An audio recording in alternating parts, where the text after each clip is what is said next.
Scent of wood, smoke drifts through your consciousness as we begin this journey. It's not the pleasant aroma of a campfire on a crisp autumn evening, but something acrid, tinged with the metallic tang of fear in your comfortable bed, but on a rough, straw-filled pallet.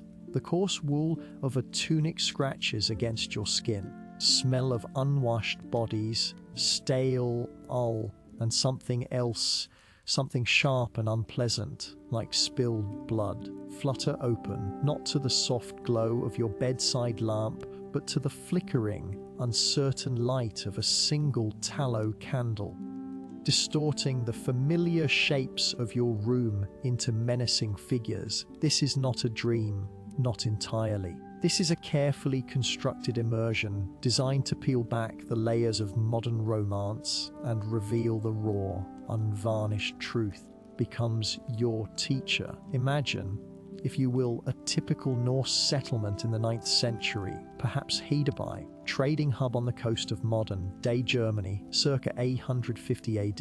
You're not a modern historian poring over digitized manuscripts in a climate-controlled library.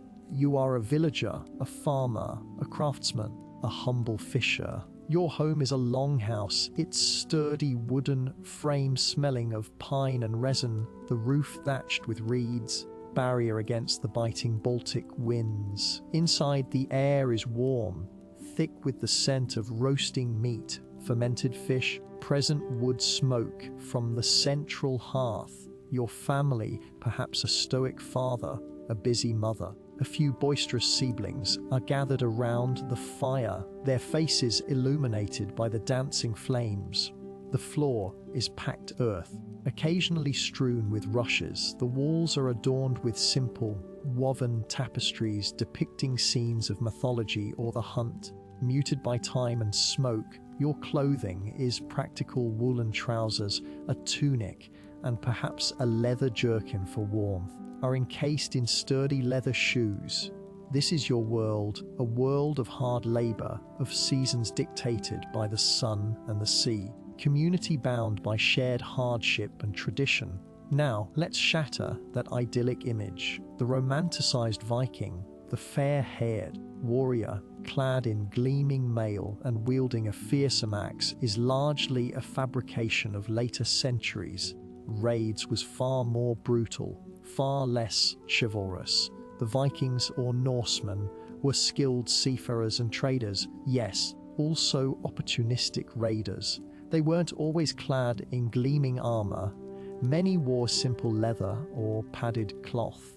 These were often spears, swords, and axes, but also bows and arrows and farm implements pressed into service. Cells were swift, terrifying incursions designed to extract wealth and instill fear. Pitched battles fought on open fields, but sudden, brutal assaults on unsuspecting coastal settlements. On Lindisfarne in 793 AD, this wasn't a grand military campaign, it was a shock. Self as a monk on that holy island, tending to your illuminated manuscripts, incense and old parchment filling the air. The rhythmic chanting of prayers is the only sound, a comforting balm. Suddenly, by shouts, the clang of metal, the splintering of wood, the sea, usually a source of life and livelihood, terrifying force. The long ships, their dragon heads leering, disgorge men with wild eyes and guttural cries. Here to trade. Their weapons are not polished trophies. They are instruments of destruction. You see them, their faces grimy, their movements swift and brutal. They are not seeking glorious combat. They are seeking plunder and slaves. Experience becomes your teacher. You are not a warrior. You are a farmer, a craftsman, a monk. Your hands are accustomed to the plough, the hammer, the quill, not the sword. When the long ships appear on the horizon, your first instinct is not to draw your weapon, but to flee. The sea is their domain. The land is exposed. The raiders are not fools. They target the vulnerable, monasteries, coastal villages, places where wealth is concentrated and defenses are weak. You might hear the guttural shouts of the raiders, their language unintelligible. The terror. You might smell the acrid scent of burning thatch, the screams of your neighbors, the desperate cries of children. Air would feel even colder against your skin as you shiver, not from the weather, but from sheer, unadulterated terror. A hypothetical peasant farmer from the Anglo-Saxon kingdom of Mercia, living near the coast in the late 8th century, encounter him in a hushed conversation, his voice trembling, his eyes wide with residual fear. They came like the storm. Our Leifric might whisper, his breath catching in his throat. He'd be clutching a rough, spun woolen cloak, clinging to it. The longships, like serpents on the water. We heard the horns, thought it was just the fishermen returning, then the shouting, the screams. He might look down at his calloused hands, tilled the soil and mended fences. My wife, Elswith, she grabbed little Thomas and ran for the woods. Help them, but the horns sounded again. They were already at the village. The smell, it was smoke and blood. The heat from the burning longhouse was immense. You could feel it on your face even from here. A Leifric might then share a detail about the raiders themselves, observation that belies the romanticized image. One of them, he wore a helmet made from a hollowed-out skull, not a grand in the tales, but a grim, practical thing. He carried a spear, and his eyes, they were like a wolf's weakness. He might also mention a historical fact woven into his fear. They say these men come from the north, called Norway and Denmark. Our King Offa, he tries to protect us, but how can he be everywhere at once? The raiders' primary goal was wealth. This wasn't about conquest in the modern sense, acquisition. They sought silver, gold, fine textiles, and most tragically, slaves. Skilled craftsmen or a healthy young person in the slave markets of the Viking world could be immense. Terror of being captured, stripped of your identity, your family, and your freedom, a life of servitude far from home. The sounds of the raid would be etched into your memory, the clang of swords, the screams of the dying, the desperate pleas of those being dragged away. Fear would be metallic and dry on your tongue. The sheer unpredictability and speed of Viking raids made them so devastating. Tracted war, where defenses could be mobilized, a Viking raid was an ambush. They struck quickly, inflicted maximum damage, and were gone before significant resistance could be mounted. This psychological impact was as potent as the physical violence. The constant threat, the knowledge that your peaceful existence could be shattered in an instant, bred a pervasive sense of anxiety. The modern perception of Vikings is often shaped by Hollywood and popular culture. Noble warriors engaged in epic battles, while individual acts of bravery undoubtedly occurred. The reality for the vast majority of those on the receiving end of a raid was one of terror, loss, and devastation. The smell of smoke, the sound of screams, the sight of burning homes, these were the hallmarks of a Viking raid, not the clash of steel in a heroic duel. Immediate shock of the raid subsides, and the lingering scent of smoke and despair fills the air. Find yourself huddled with other survivors, the cold seeping into your bones. The taste of ash would be on your lips.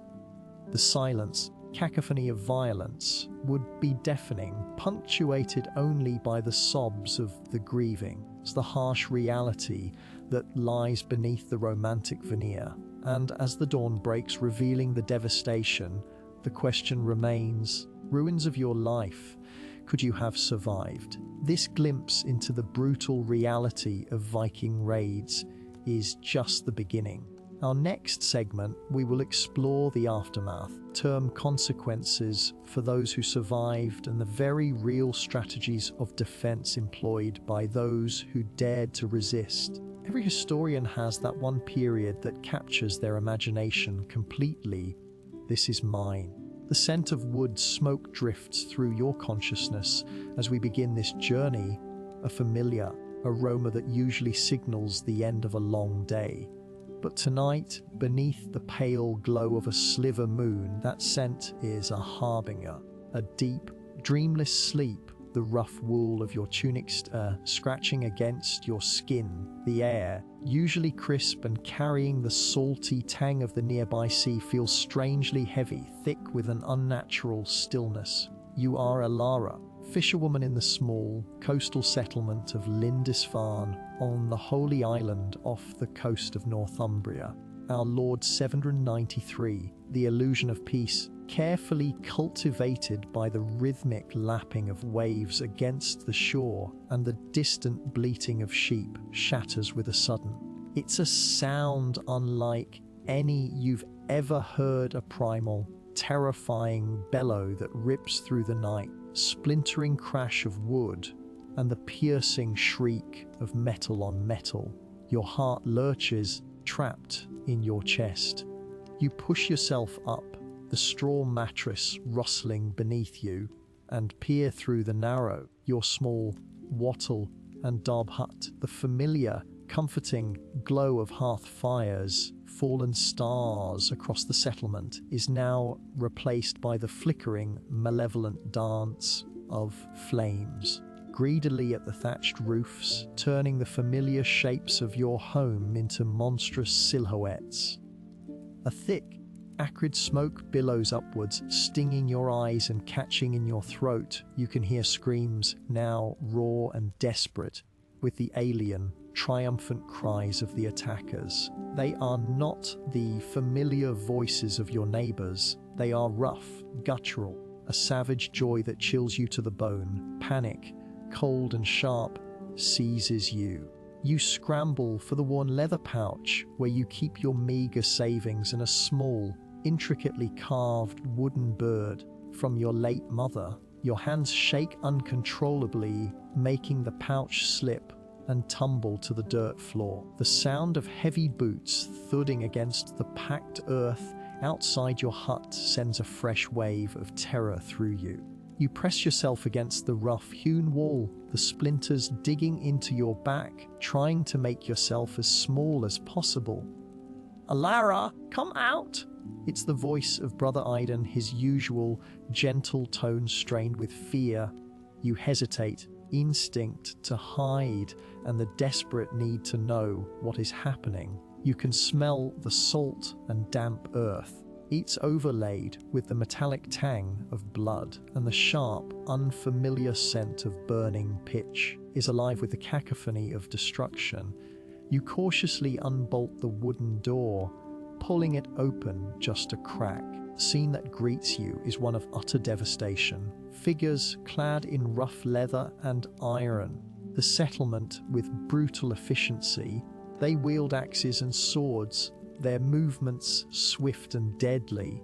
Their helmets, adorned with horns or elaborate metalwork, gleam in the flickering firelight, making them appear like demons from some ancient. You recognize the long, sleek shapes of their ships drawn up on the beach, dragon prows seeming to snarl at the burning village, roughly shoved by a hulking figure whose beard is braided with silver rings. His simple monk's robes are torn. His face is pale with terror, but his eyes meet yours for a fleeting moment, a silent plea for help you cannot possibly provide. You see your neighbor, old Thomas, the baker, lying still near the well, his normally jovial face contorted in a rictus of pain. With the smell of burning thatch, roasted meat, a horrifying inference, you quickly push away and something else. Something foul and unfamiliar. You retreat back into your hut, your heart hammering against your ribs. The guttural shouts of the attackers, their language a harsh, alien tongue. They are not speaking the king's English, the Latin of the monks. This is the sound of the Northmen, the Vikings, a name whispered in hushed tones by travelers from the east. Raiders seeking tribute, they are conquerors, bringing a swift and brutal end to the peaceful life you've always known. I discovered in my research, poring over brittle parchment in the dusty archives of Durham Cathedral, that the monks of Lindisfarne, their piety and scholarship, were utterly unprepared for such a brutal assault. They had no fortifications, no trained warriors. Sacred relics, the illuminated manuscripts painstakingly created over centuries, were vulnerable to the same flames that consumed their homes. The Bayeux tapestry, created much later, depicts Norman knights. Viking warriors were equally formidable, their fighting styles honed by generations of warfare and exploration. Hours turn to days as the horror unfolds. You remain huddled in your small hut, the heat from the fires making the air stifling, the sounds of looting, the clatter of metal being ripped from doors, the harsh laughter of the victors, dryness in your mouth, the fear a constant, bitter presence on your tongue, texture of the wool against your skin, the dampness seeping through from the sweat of your terror. You hear the distant, mournful cry of a gull, a sound that once brought comfort but now seems to mock the silence that falls between the shouts of the raiders. Pounding on your door jolts you. "Open! Now!" The voice bellows. You don't understand, but whose intent is terrifyingly clear, With a chilling certainty, hiding will no longer suffice. The world you knew has been irrevocably shattered. They're replaced by a brutal reality where survival is not a given, but a desperate, uncertain struggle. The question isn't if you can survive. You suspect lies beyond the confines of this fragile hut, in the smoke-filled, blood-soaked chaos outside. Will you fight, flee, or surrender to the inevitable? The path forward is shrouded in the same smoke that now chokes the sky. Part Mummy begin with this exact phrase, then continue naturally. Tonight, we're going to experience history not from textbooks, inside. As the seasons change, so too does the nature of our exploration. Moom the romanticized whispers of the past to the jarring reality of sudden onset. Now in Part 3, titled Your Fate, Stark Choice, we confront the immediate, terrifying choices that would have faced an ordinary civilian caught in the maelstrom of a Viking raid. It's not about heroes or epic battles, it's about the desperate scramble for survival, the clang of bronze on iron. Sound you now know intimately has faded into a dull, persistent roar. The air, once crisp with the scent of pine and damp earth from our previous foray into the year 866 AD, Saxon settlement of Euforwick, what we now call York, is now thick with the acrid stench of burning thatch and the metallic tang of spilled blood. Heart hammers against your ribs, a frantic drum beat against the symphony of chaos. You are not a warrior, you are a farmer, a craftsman. Your hands, calloused from a lifetime of honest work, now tremble uncontrollably. You find yourself huddled in the cramp, what remains of your wattle and daub dwelling. The rough, hewn timbers, still slick with the moisture of the morning mist, the little comfort against the encroaching terror. Outside, the guttural shouts of Norsemen, a language utterly alien and terrifying, with the screams of your neighbors. The rough weave of your tunic, spun from coarse wool and dyed a muted brown, scratchy against your skin, a stark contrast to the smooth, cool stone of the hearth, where a few embers still glow, defiance against the inferno consuming your world. Your eyes, wide with a primal fear, dart around the small space. The single, narrow window, its wooden shutters now splintered and hanging precariously, offers a terrifying glimpse of the unfolding horror. Glint of mail, the harsh lines of bearded faces, efficiency with which they move through the familiar landscape of your life. This isn't the orderly battlefield of later eras, might clash and retreat. This is a swift, brutal sweep designed to instill maximum terror and extract maximum plunder. Choice is stark and agonizingly limited. Remain hidden or attempt to flee. The ingrained instinct of settled life is to seek shelter, to disappear. But the scent of smoke is growing stronger, the heat more intense. The raid, as I discovered in the archives of the British Library, was often characterized by its swiftness and overwhelming force. The Vikings, particularly the great heathen army that descended upon Northumbria in this period, were not merely raiders, they were conquerors, and their methods were designed to shatter resistance. Let's consider the options in this agonizing moment as Option 13, concealment. You could try to burrow deeper into the earth. There's a root cellar, a forgotten larder beneath the floorboards. I remember reading accounts, fragmented and often biased, attempting to hide their most precious possessions and themselves in such subterranean refuges. Imagine yourself against the damp, earthy soil, the rough sacking of your meagre belongings pressed against your cheek. The air is stale, smell of dirt and desperation. You can hear the heavy thud of boots overhead, the splintering of wood as they search, creak of the floorboards above sends a fresh wave of icy dread through you.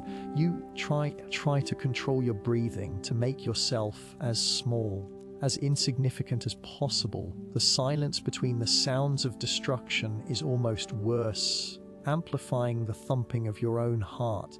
Taste the metallic fear in your mouth. This is a gamble.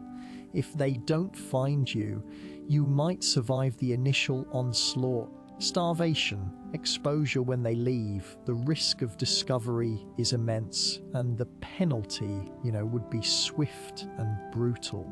Option 2, flight. The other path is to run. But where? The familiar paths leading out of the settlement are now lightly patrolled. The surrounding woods, though offering cover, are vast and unforgiving. You recall the hushed warnings from your elders about the dangers of the forest, the wild animals that roamed its depths, disorientation that could lead a person to wander endlessly. You could try to blend in with the fleeing crowds. Tactic as the raiders would likely target those attempting escape. Think of the desperation in their eyes, sheer panic that would make coordinated flight impossible. You might catch a glimpse of a neighbor, a familiar face contorted in terror, blindly towards the unknown. The cold, damp air would sting your lungs as you sprint, your worn leather shoes slapping against the muddy ground. The rhythmic sound of pursuit, however distant, would be a constant torment. Try to reach the relative safety of the river, hoping to hide amongst the reeds, the icy water a chilling embrace. The seasons change, our perspective shifts. In the summer months, the open fields offered a quicker escape, but also greater visibility. As it is now, the damp earth and fallen leaves would offer some cover for those on foot. Chilling rain and shorter days would make prolonged exposure a deadly threat. In my research, that during the raid on Aforwick in 866 AD, many of the inhabitants were indeed killed or captured. Saxon Chronicle, a vital historical source. Ferocity of the attack and the subsequent occupation by the great heathen army. It wasn't a quick skirmish, devastating invasion. This historical context underscores the grim reality of your choices. There was no cavalry charge to save you, no organized militia to rally to your defense in the initial chaos. You hear the heavy tread of boots approaching your dwelling. The door groans under a sudden, violent impact, splintering. A beam of harsh daylight pierces the gloom. Swirling dust and the terrifying silhouette of a hulking figure. The air fills with the stench of unwashed wool, sweat, something animalistic. This is the moment of decision, the stark choice laid bare. Your survival hinges on a single, desperate instinct, a gamble against overwhelming odds. What will you do? The sounds of the raid continue, a brutal lullaby, but for you is at your very doorstep. The choice you make now will echo through the remaining moments of your simulated existence. We will explore the immediate aftermath of that choice, the grim realities of capture, or the desperate journey into the unknown. The further back we go, the more we realize how much courage ordinary life required. Tonight, experience not just the fear, but the sheer ingenuity that allowed a certain people to traverse vast oceans and strike with such devastating effect. Imagine, if you will, chill seeping into your bones as you huddle in your simple dwelling, the scent of peat smoke and drying herbs a familiar comfort, creak of timbers from the nearby dock, usually a soothing sound, takes on a new, ominous resonance. Your world, from the predictable cycles of seasons and the familiar faces of your community, irrevocably altered by a force you can barely comprehend. Part 3 left you contemplating the immediate, fraying reality of a raid, the alarm bells, the desperate scramble for shelter. But to truly understand the terror, stand the tools of that terror, slowly but surely shift our focus from the immediate aftermath to the genesis of the threat itself. We must delve into the very heart of what made these Norse seafarers so formidable, their ships. Forget the romanticized, headed behemoths of later sagas, though they hold their own fearsome beauty. We're talking about the longships of the Viking Age, marvels of their engineering and the silent harbingers of doom. Picture yourself standing on a windswept shore in Norway, near Kopang around the 9th century. The air is sharp with the tang of salt and the brine of the sea. Before you, shingle rests a vessel that is both elegant and brutally functional. Its hull, crafted from sturdy oak, overlapping planks fastened with iron rivets, creating a flexible yet watertight shell. The keel, a single timber, provides a strong backbone capable of withstanding the immense pressures of the open ocean. This isn't just a boat, testament to a deep, intuitive understanding of hydrodynamics and material science. The shallow draft is crucial. Keeled ships of later European navies, a Viking longship, could navigate the narrowest of fards, slip up shallow rivers directly on beaches, bypassing heavily fortified ports. Imagine your own village, nestled beside a meandering river. Think yourself safe, shielded from the sea.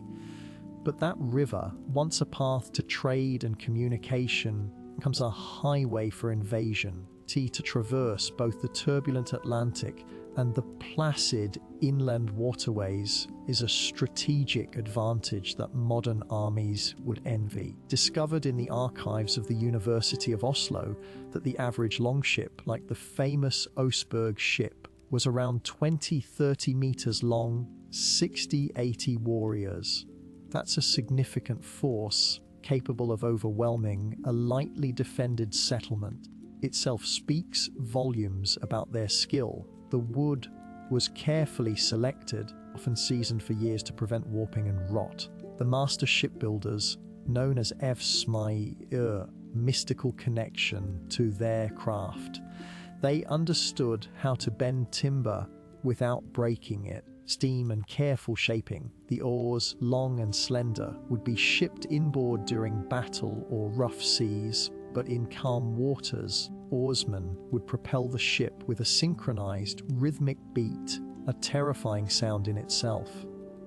The single square sail, of vibrant red or blue, made of wool, painstakingly woven and stitched, could catch the wind and propel the longship at impressive speeds. exceeding 10 knots. This speed, combined with their navigational prowess, using the sun, stars, and even the flight patterns of birds, allowed them to appear almost out of nowhere. Let's consider the strategic implications. Coastal settlement like Lindisfarne in 793 AD. The monks, accustomed to a life of prayer and quiet contemplation, seen the sails on the horizon as a distant curiosity, perhaps a trading vessel. No inkling of the ferocity and purpose packed within those sleek hulls. The longships were designed for swift raids, for hitting targets quickly and disappearing before any significant defense could be mounted. They were amphibious assault vehicles, beaching themselves and disgorging their warbands onto shore in moments. The warriors, clad in mail or leather, armed with swords and spears, would then move with brutal efficiency. I recall a fascinating conversation I had with Professor Astrid Larsen, maritime historian specializing in the Viking Age. She described the psychological impact of these ships, an extension of the Viking warrior's own spirit. She explained her eyes alight with academic passion, nimble, resiliently terrifying to those who weren't prepared. The ability to strike from the sea, to be there and then gone. Weapon. It instilled a pervasive sense of vulnerability. She pointed to a replica of the Gokstad ship. Look at its lines, speed and maneuverability.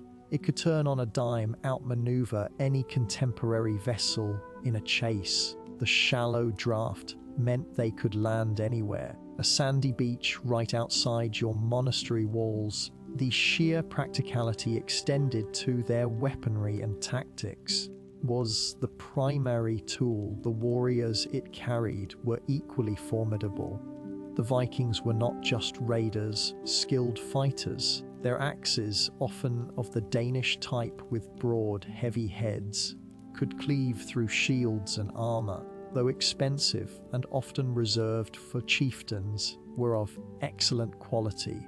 Spears were versatile, thrusting in close combat or throwing, and the shield wall, a tightly packed formation of interlocking shields, a formidable defensive and offensive tactic. A group of 30-40 well-armed and armored Vikings disembarking from a longship, civilian population. Think about your own home, your own village, the sturdy wooden walls of your longhouse. The wind and rain offer little protection against a determined axe blow. The few able-bodied men you have, armed with farming tools or hunting bows, are no match for seasoned warriors. The longships, by their very design, Vikings to choose the time and place of engagement, maximizing their advantage and minimizing their risk. Ultimate force multiplier and enabling a relatively small population to project power across vast distances.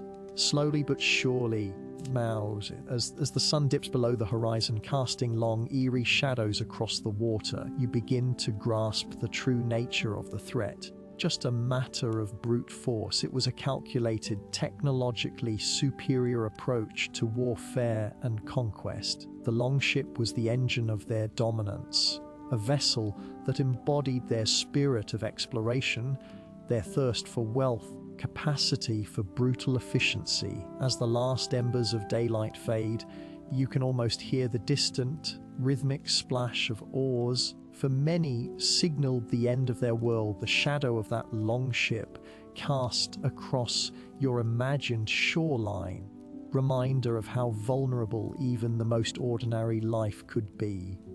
And as that shadow lengthens, to consider what lies beyond its reach and how even the most hardened warrior might falter in the face of an even greater. Let your mind drift back to an age when the very concept of normal was radically different. Imagine waking not to the distant hum of traffic or the chirping of birds, but to the rustle of straw in a simple dwelling, faint scent of wood smoke clinging to the air, and the rhythmic breathing of your loved ones nearby. countless souls along the coasts of Britain and Francia in the late 8th and 9th centuries, lives lived in a fragile peace, unprepared for the tempest that was about to break.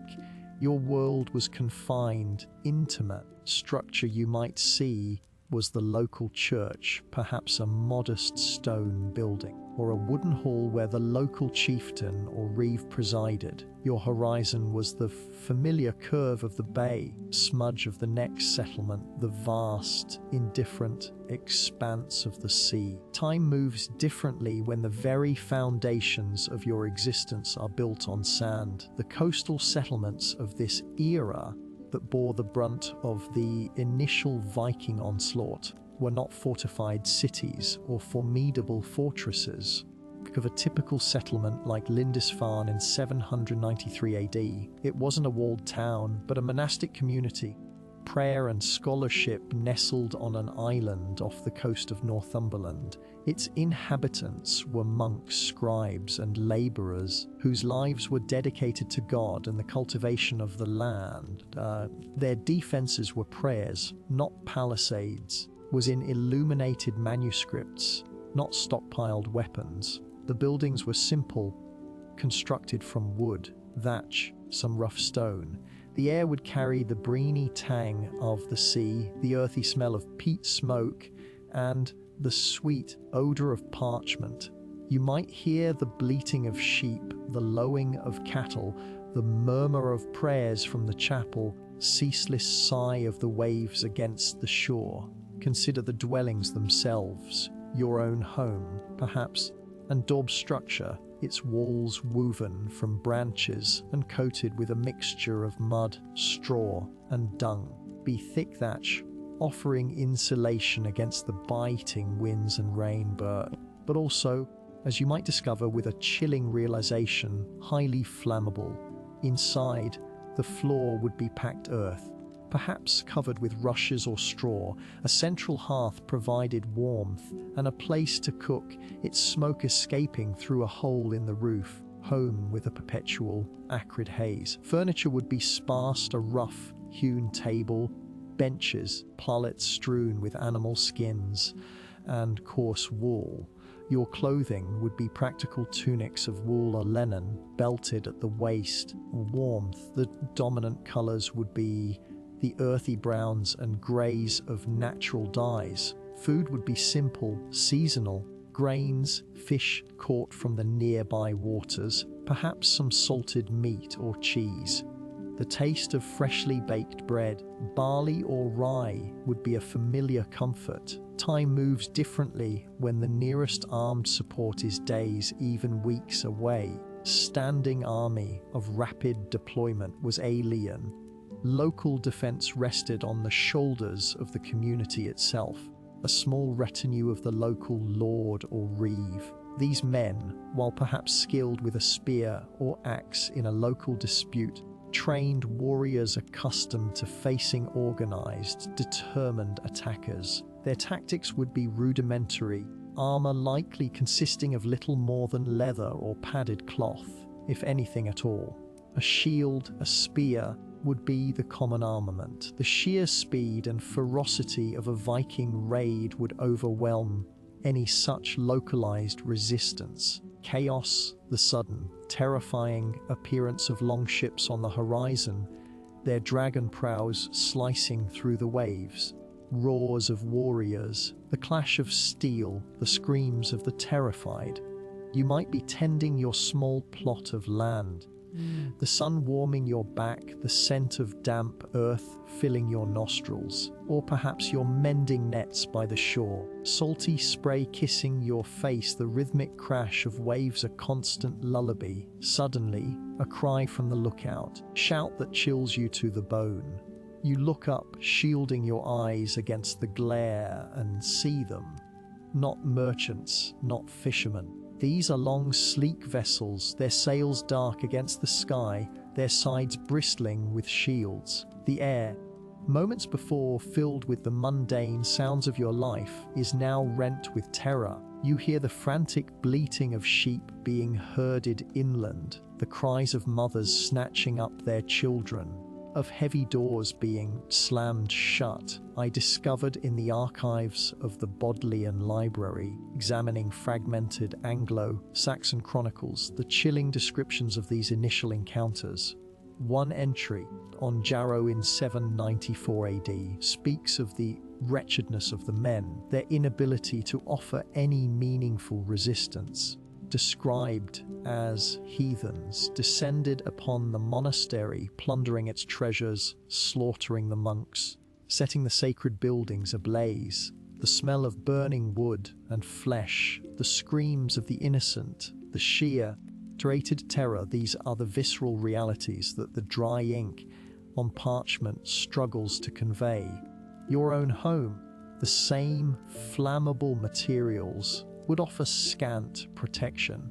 The thatch roof, so comforting against the rain, would become a beacon for the attackers, drawing their attention and their torches. Differently, when the concept of escape is a desperate gamble. If you were in a coastal settlement, options would be brutally limited. Fleeing inland into unfamiliar woods or marshes, hoping to evade pursuers, was a primary strategy. But the Vikings were skilled trackers, their knowledge of the terrain often superior to that of the local populace. Hiding in the dense undergrowth, the smell of damp leaves and decaying wood surrounding you, heart pounding a frantic rhythm against your ribs, you'd listen for the sounds of their approach, the crunch of boots on gravel, shrill shouts in a language you barely understood, the chilling clang of metal. Alternatively, seek refuge in the local church or any more substantial building. But these two, as history repeatedly showed, were often targeted. Imagine huddling in the cold stone of the church, the scent of incense now mingled with the metallic tang of fear, listening to the heavy battering at the door, the splintering of wood. The priests, clad in their vestments, might offer prayers. Reality was stark. The invaders were driven by plunder and conquest, not by piety. The vulnerability of these settlements, strategic defenses, meant that survival often came down to sheer luck, ability to disappear into the landscape before the raiders arrived. The ease with which these early raids were carried out, the sheer devastation wrought upon seemingly peaceful communities, testament to just how defenseless many of these coastal enclaves truly were. It's a stark contrast to our modern world. Small towns often have robust emergency services and communication networks. Your survival then was a far more precarious proposition, a fragile thread in a tapestry of fear. I told you that everything you thought you knew about this period was incomplete. You might envision a world of hardened warriors, but the truth, as always, is far more nuanced. Tonight, experience the quiet hum of existence that existed before the longships appeared on the horizon, that were so brutally disrupted. The further back we go, the more we realize how much courage ordinary life required. Vulnerable the fabric of that life truly was. Let your mind drift back to an age when the very concept of normal was radically different to the shores of Northumbria, year 793 AD. Imagine waking to the crisp, salty air of Lindisfarne, the island monastery, a beacon of learning and piety. A young woman whose days are a tapestry woven with devotion and domesticity. The first rays of dawn, a soft luminescence, filter through the rough hewn timbers of your simple dwelling. The air, even indoors, carries the faint scent of damp straw and wood smoke from the communal hearth. You stir on your straw-filled mattress, the coarse wool blanket scratching lightly against your skin. The chill of the pre-dawn air bites at your exposed arms. Routine is dictated by the rhythm of the monastery bells. The low, resonant tolling calls you to prayer. You pull on your tunic, simple garment of undyed wool, cinched at the waist with a leather belt.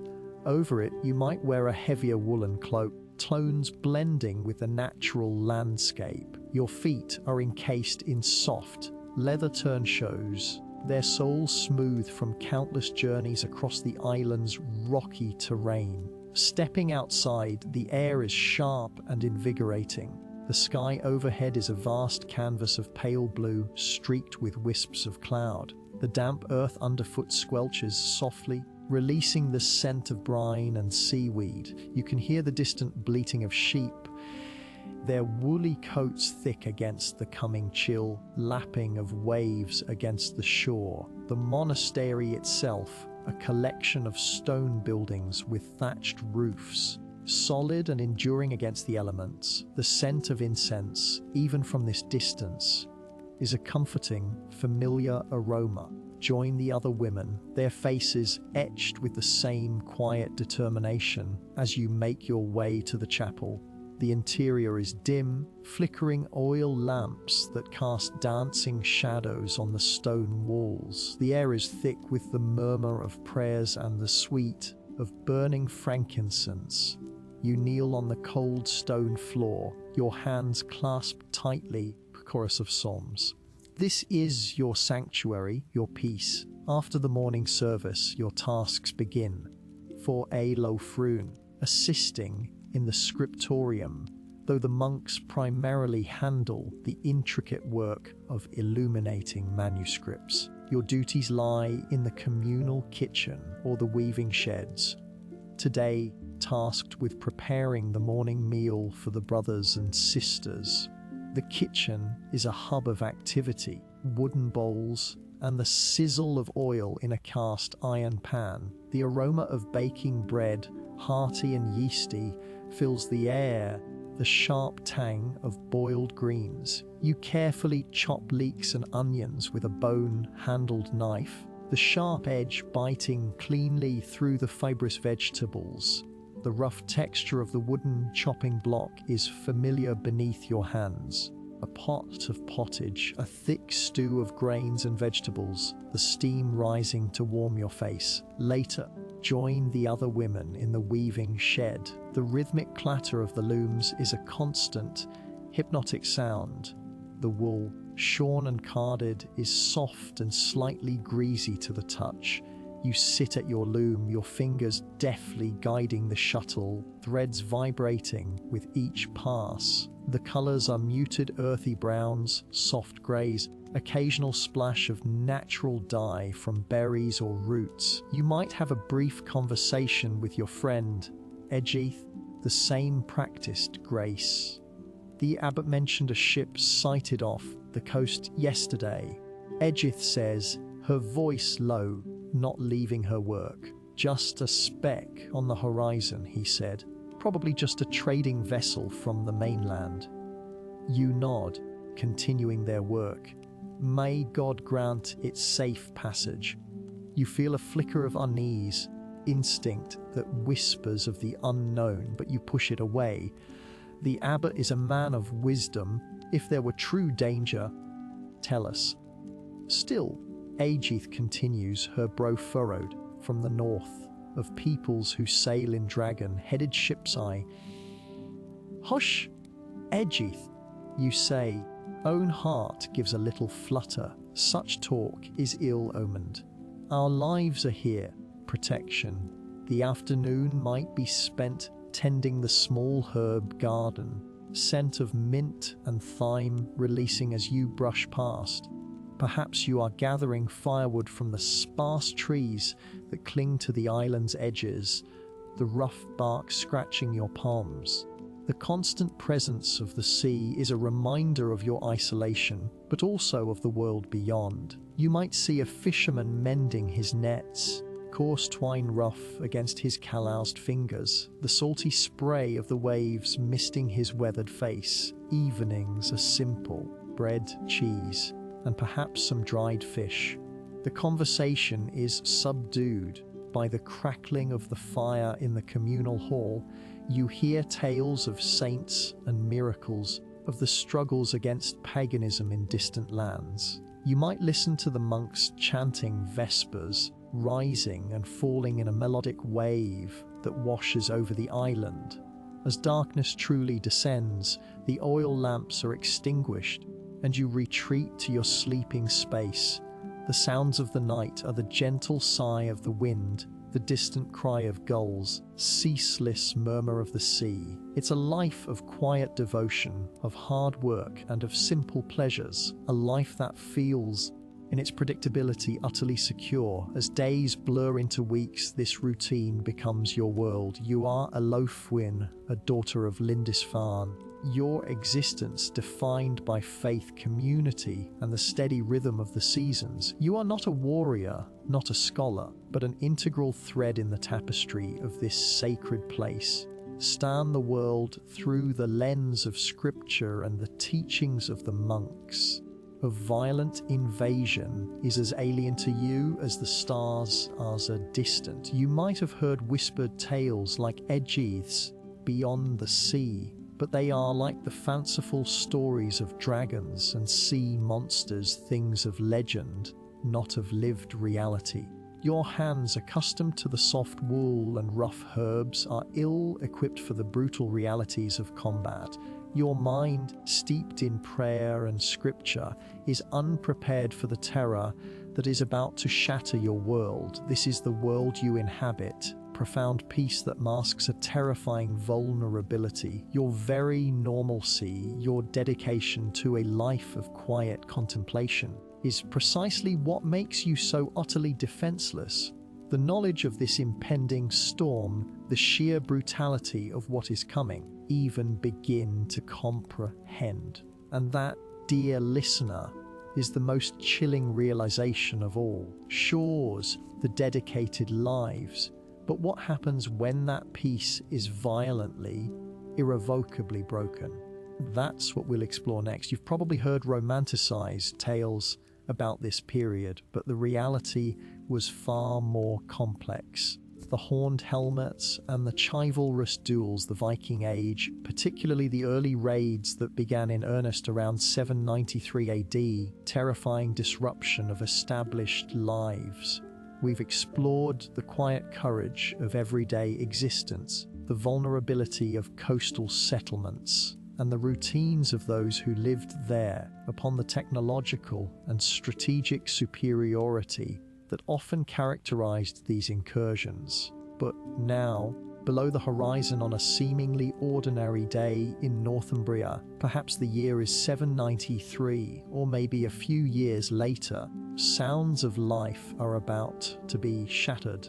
Imagine yourself not as a warrior, someone who knows only the rhythms of farming, prayer, and community.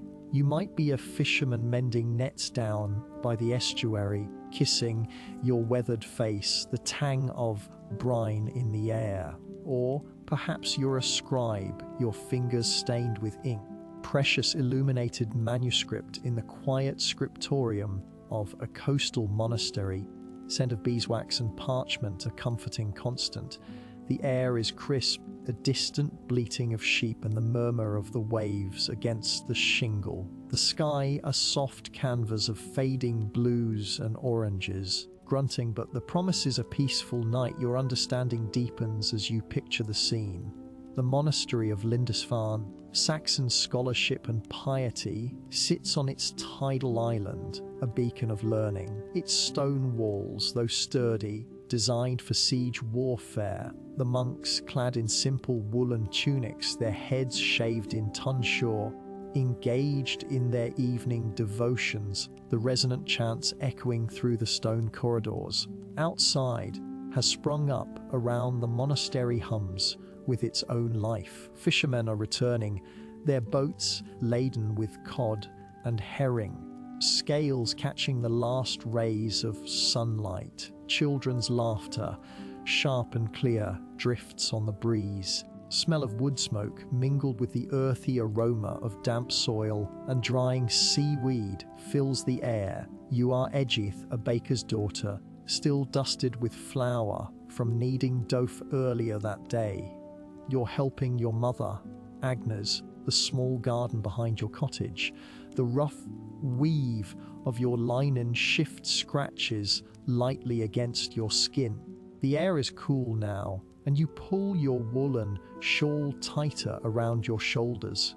Agnes, you call out, little breathless, as you reach for a sprig of rosemary, its fragrance releasing a burst of piney, herbal scent. Father will bring back any good fish tonight. Agnes, her face etched with the lines of hard work and worry, but also kindness, task of tying up bundles of drying mint. Her hands, though calloused, move with a practiced grace. Your father always brings back the best, child, she replies, her voice soft but firm. Now, hurry inside. The chill is setting in. The stew needs stirring.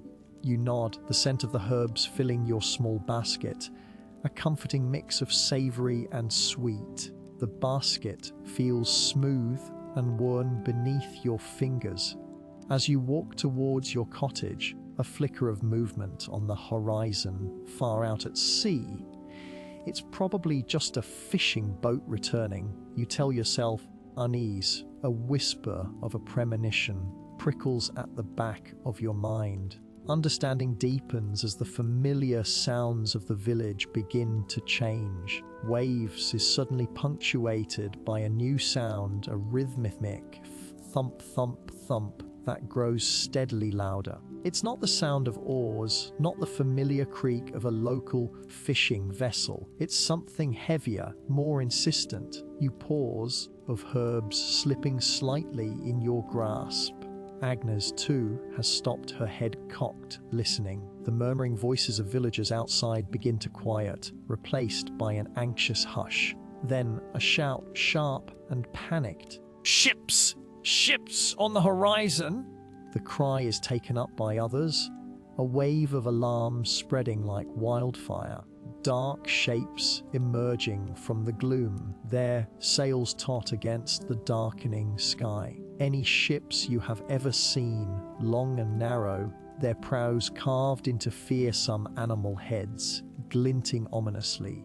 Thump, thump, thump is the unmistakable sound of dragon-headed longships, their oars dipping in unison, propelling them towards the shore with terrifying speed. The air, moments ago filled with the comforting sounds of home, now crackles with the raw, visceral terror of the unknown, a guttural roar not of men but of something wilder, something predatory, erupts from the approaching vessels. You can smell it now, too, a sharp, metallic tang on the wind, salt water mixed with something else, something that makes your stomach clench.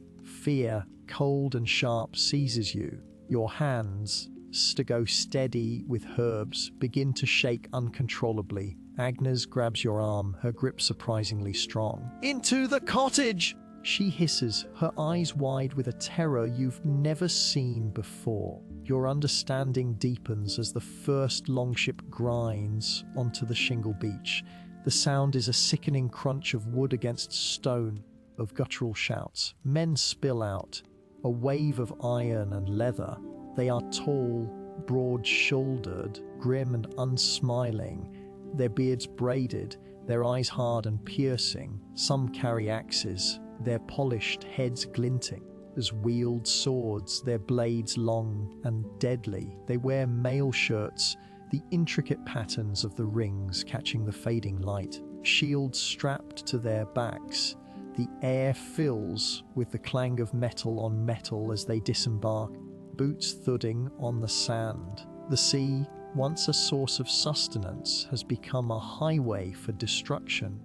Thump, thump of the oars is replaced by the horrifying symphony of violence. You huddle with Agnes and your father.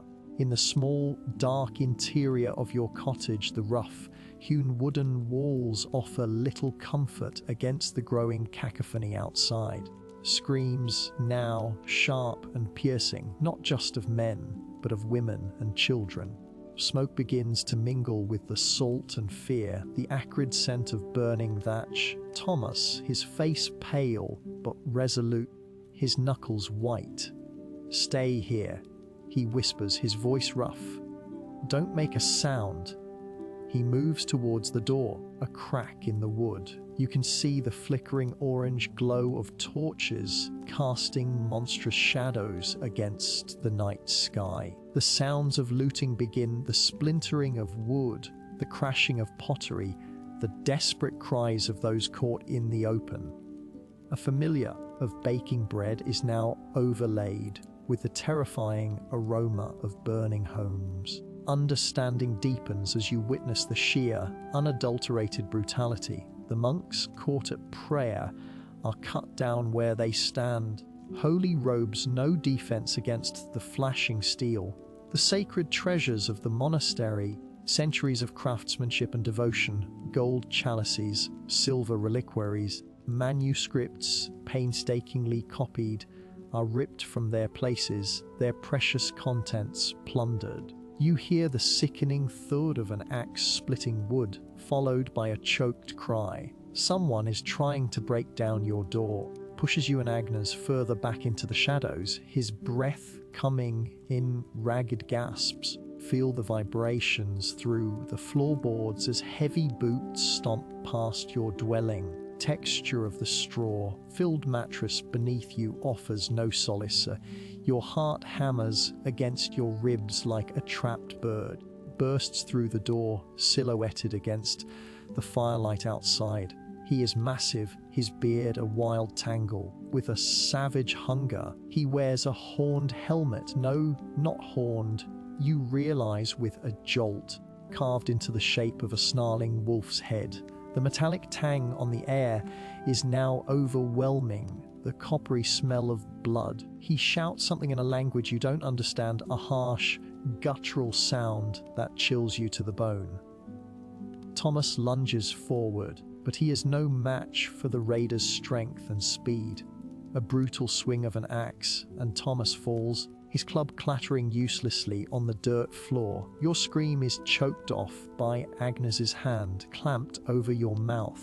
The raider's gaze sweeps over you, and for a terrifying moment you meet his cold, assessing eyes, the sweat and the blood on him, the raw, animalistic scent of violence, the warmth of your mother's lavender sachet clutched tightly in your hand, is a stark contrast to the horror unfolding. Your understanding deepens as you realize the sheer scale of the devastation. The cries of the villagers are interspersed with the triumphant roars of the raiders. The monastery, a place of peace and learning, carnage. The precious wooden altar is splintered, the stained glass windows shattered, their vibrant colors now shards of light on the blood-soaked floor. The raiders are systematic in their destruction, driven by a brutal efficiency.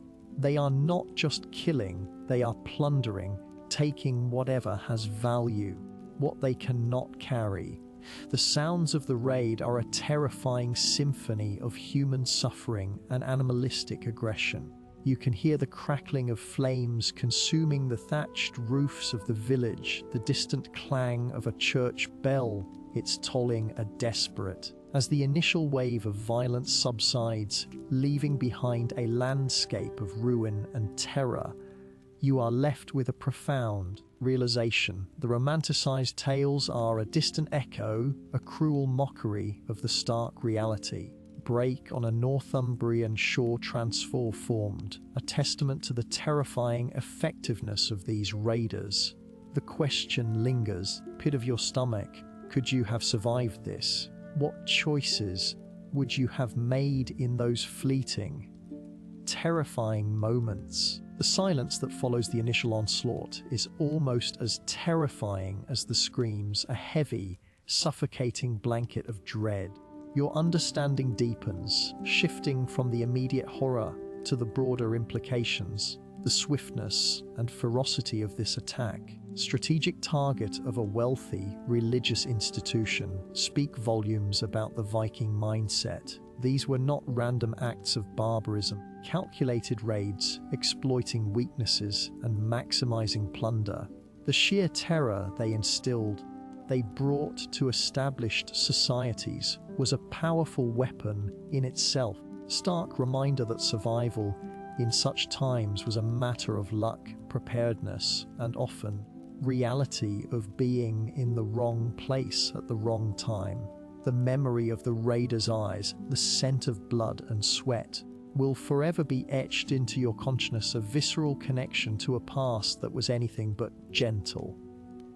Tomorrow, we will explore the aftermath, the desperate attempts at survival, and the long-lasting impact of such brutal incursions. Learned from period dramas, the truth is far more fascinating.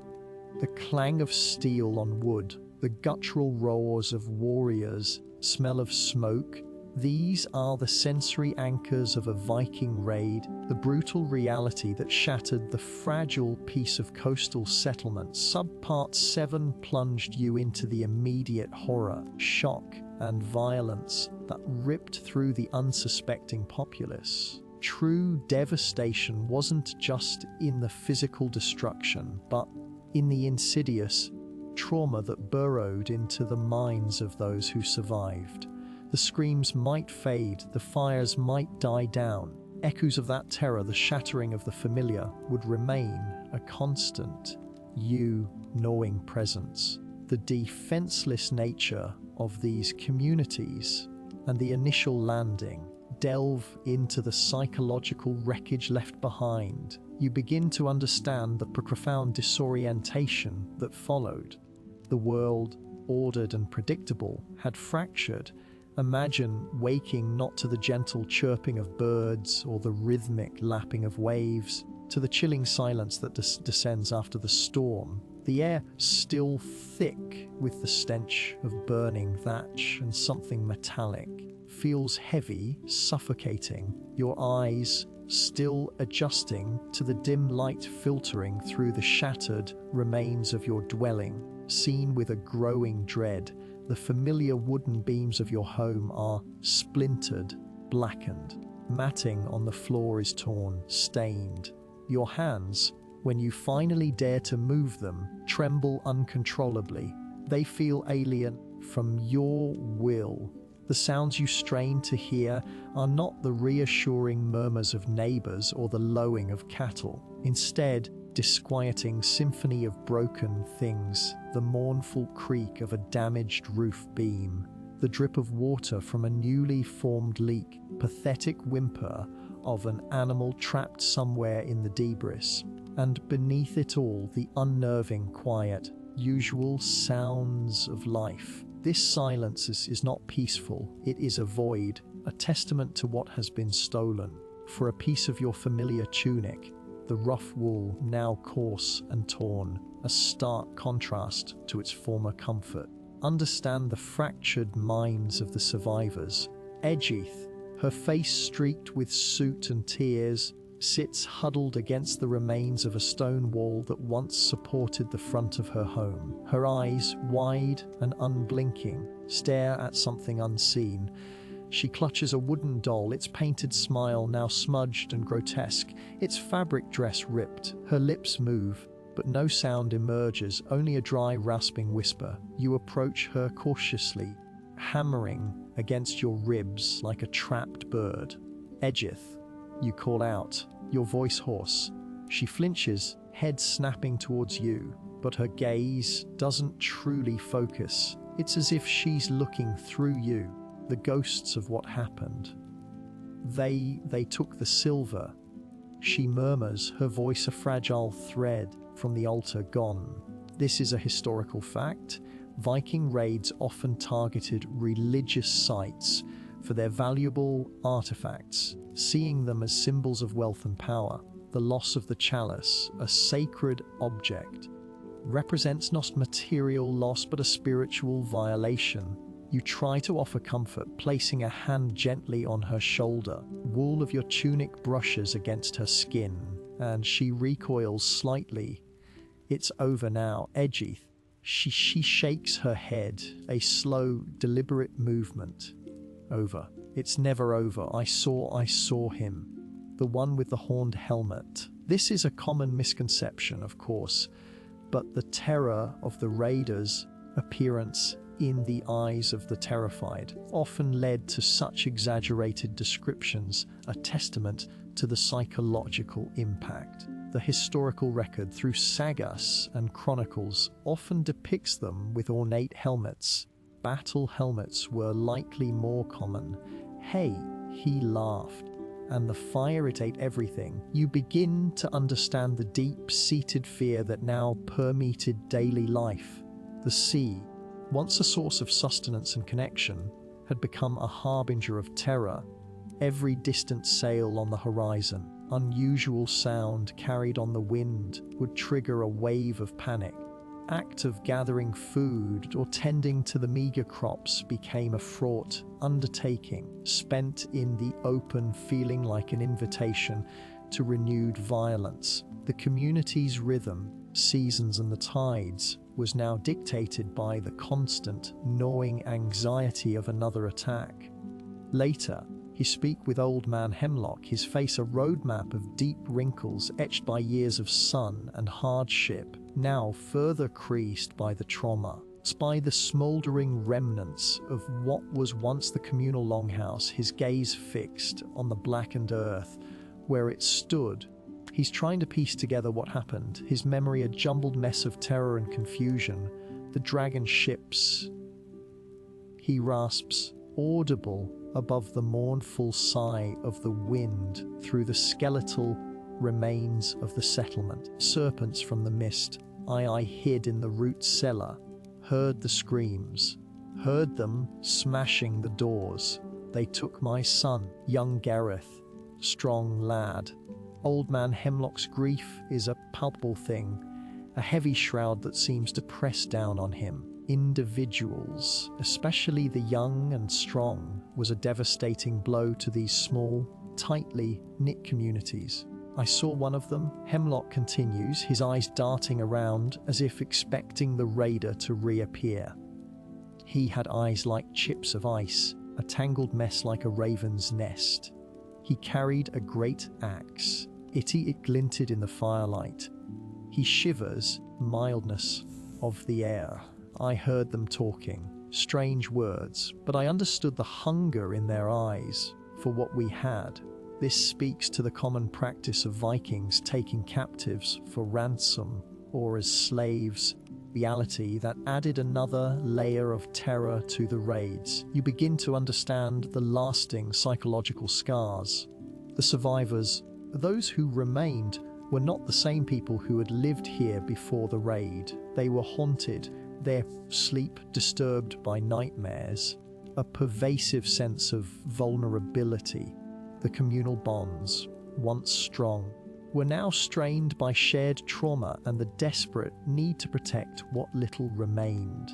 The act of rebuilding was not just about physical reconstruction, about trying to stitch back together the shattered fabric of their lives, harder by the deep wounds etched into their psyches.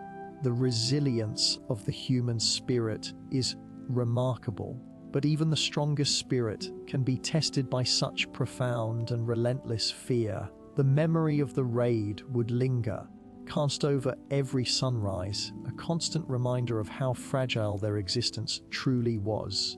The fear of the unknown, terror of being utterly at the mercy of a brutal foreign force, would become a part of their very being, perceptions and their actions for years to come. And as the days slowly turned into weeks, immediate shock began to recede. A new kind of dread began to settle in. The fear of when the next raid would come. This constant state of alert, this perpetual looking over one's shoulder, was a form of torment all its own. The world had fundamentally changed, and the question of survival had shifted from a singular event to a continuous, exhausting struggle. Vulnerability of these settlements, so starkly revealed, would forever shape their future. Slows as we prepare to explore what life truly meant in another time. Imagine the chill of the morning air, not the sterile, your modern bedroom, but a raw, untamed cold that seeps into your very bones. The scent of wood smoke, damp earth, metallic tang of distant brine fills your nostrils. The year is 866 AD, and the coastal village of Lindisfarne though still bearing scars from earlier raids, is attempting to resume its fragile rhythm of life. You are not a warrior, nor a priest, a simple villager, perhaps a farmer or a craftsperson whose world has been irrevocably altered. The soft wool tunic you wear, rough against your skin, offers little comfort against the gnawing anxiety that has become your constant companion. The muted colours of your homespun clothes blend with the grey, thatched roofs and the weathered timber of the buildings. You hear the distant bleating of sheep, the lowing of cattle, and the murmur of voices, a fragile symphony of normalcy that feels increasingly precarious. Your perspective shifts when you consider the most basic instinct to hide. It seems so logical, doesn't it? To disappear, to become one with the landscape, to wait out the storm.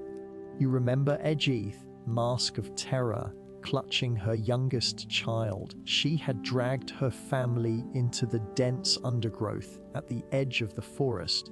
Thick canopy and tangled briars would shield them. You recall the desperate whispers, rustling of leaves as they burrowed deeper into the earth.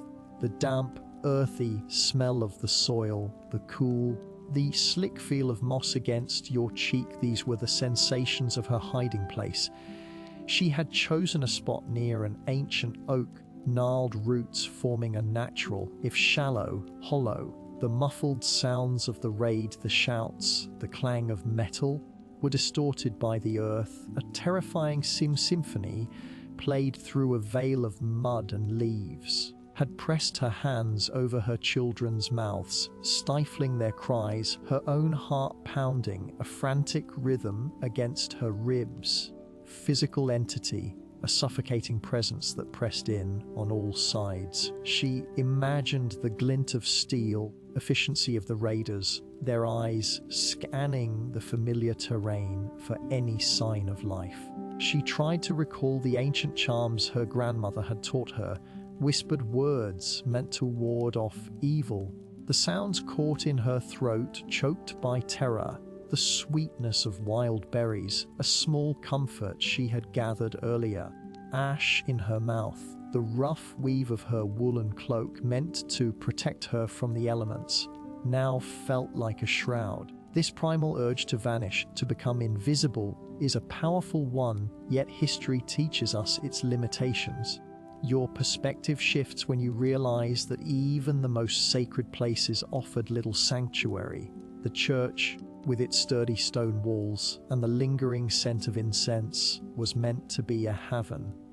You remember the frantic rush to reach it, prayers offered in hushed tones. The heavy wooden door, usually a symbol of welcome, was now a barrier against an unimaginable horror. Inside, the air was thick with the smell of beeswax candles, damp stone, tang of fear sunlight, filtering through the small, high windows, cast long shadows that seemed to mock the sanctity of the space.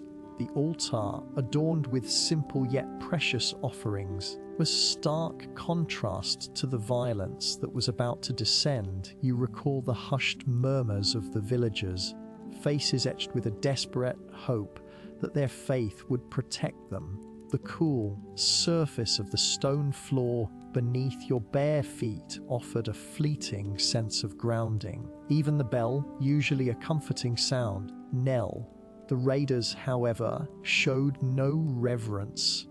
They saw not a holy place, but a repository of potential wealth. The precious metals of the chalices, the embroidered vestments, the very structure of the building itself, were all objects of plunder. In the monastic records of the time, painstakingly preserved, accounts of churches being desecrated, their contents looted, inhabitants subjected to unspeakable cruelty. This was not a war of armies, but a brutal intrusion into the fabric of everyday life. Depicted as bloodthirsty barbarians, were also highly pragmatic. They understood the value of what they found, were often driven by a desire for tangible riches.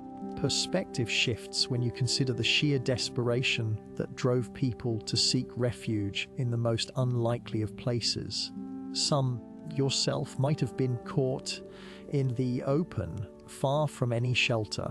You remember the panicked flight across the fields, harvested barley scratching at your legs, the wind whipped at your hair, terrifying sounds of the raid further inland, the vastness of the open countryside, usually a source of freedom, felt like a trap. The earthy scent of the soil, mingled with the sweet perfume of wildflowers, was a cruel reminder of the beauty that was about to be defiled. You recall the desperate scramble into a shallow ditch, the rough grass tickling your skin. The sun beat down on your back, a relentless heat that did little to warm your chilled heart. You listened to the receding sounds of the raid, the distant shouts and the clash of metal, praying they were moving away. But the silence that followed was almost worse, a pregnant pause, filled with the terrifying unknown. You saw a hawk circling overhead, its keen eyes scanning the landscape, a predator in its own right, oblivious to the human drama unfolding below.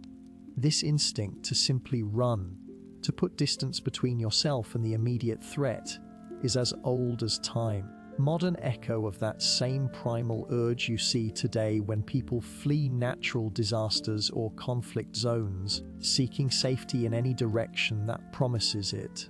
Your perspective shifts when you understand that escape, successful in the short term, often led to a different kind of peril. Flee the initial onslaught might find themselves lost, disoriented, and vulnerable.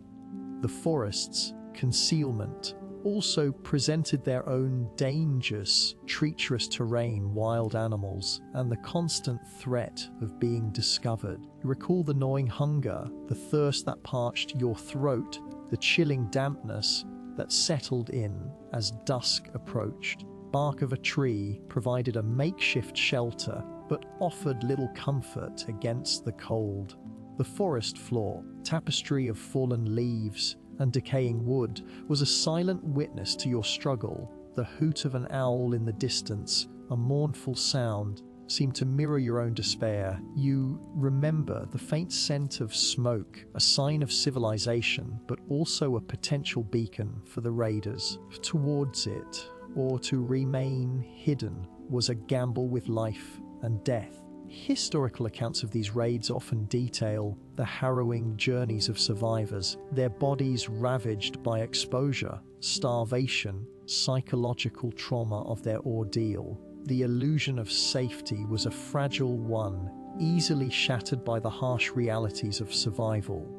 The knowledge that the raid might not be over, that the danger could still be lurking, was a constant torment. Texture of the leaves beneath your fingers, the dew-soaked moss, these were the tactile sensations of a world stripped bare. Sun begins to dip below the horizon, casting long, melancholic shadows. You feel a weariness settle deep within your bones. Hiding, to flee, to seek sanctuary, they were all born of a desperate hope, a flicker of defiance against overwhelming odds. The Viking raid was a stark and brutal lesson in the fragility of life. The next time we meet, we will delve into the grim aftermath, exploring the very real consequences for those who were not so fortunate. You've seen the movies, but the lived reality was something else entirely. The guttural shouts, the clang of steel on steel, fear and burning thatch. These were the lullabies of a world where survival was a daily, often hourly, negotiation. Romanticized image of the Viking warrior, all gleaming armor and noble ferocity, crumbles under the weight of historical fact. Men, and sometimes women, honed by a life of hardship, sculpted by the harsh Scandinavian climate, and the constant need to defend their lands and secure new ones. Weapons were not mere tools of war, they were extensions of their very being, a skill and understanding that belied their fearsome reputation. Imagine the weight of an axe head, perfectly balanced, through shields and bone with equal ease. Feel the rough, worn grip of a spear, hardened shaft a testament to countless hunts and skirmishes. This wasn't a battlefield of elaborate formations, it was a brutal, quarters struggle where individual prowess and sheer, unadulterated aggression often determined the victor. The sound of their approach wasn't just thunder, it was the rhythmic pounding of oars, the creak of timber, the rising crescendo of their war cries, a symphony of impending doom for those who stood in their path. Weeks pass and you discover that the Viking arsenal was as diverse as the raiding parties themselves. While the iconic longsword, Verve, was a prized possession, often passed down through generations and reserved for the wealthier warriors, the ubiquitous weapon of every raider, more commonly the formidable Dos Seeks, a single edged knife or short sword, versatile and deadly in the confined spaces of a ship or a close quarters melee. Polished steel as a warrior draws his Seeks, its keen edge a promise of swift and brutal efficiency. Skeg the Kakseg of Beard Axif and the formidable war hammer, each designed for specific battlefield roles. The spear, warriors to keep opponents at bay or to deliver a thrust from a safer distance. The axe, a simple hand axe or the larger, heavier Dane axe, was a devastating close combat weapon, shattering shields and inflicting grievous wounds with a single swing.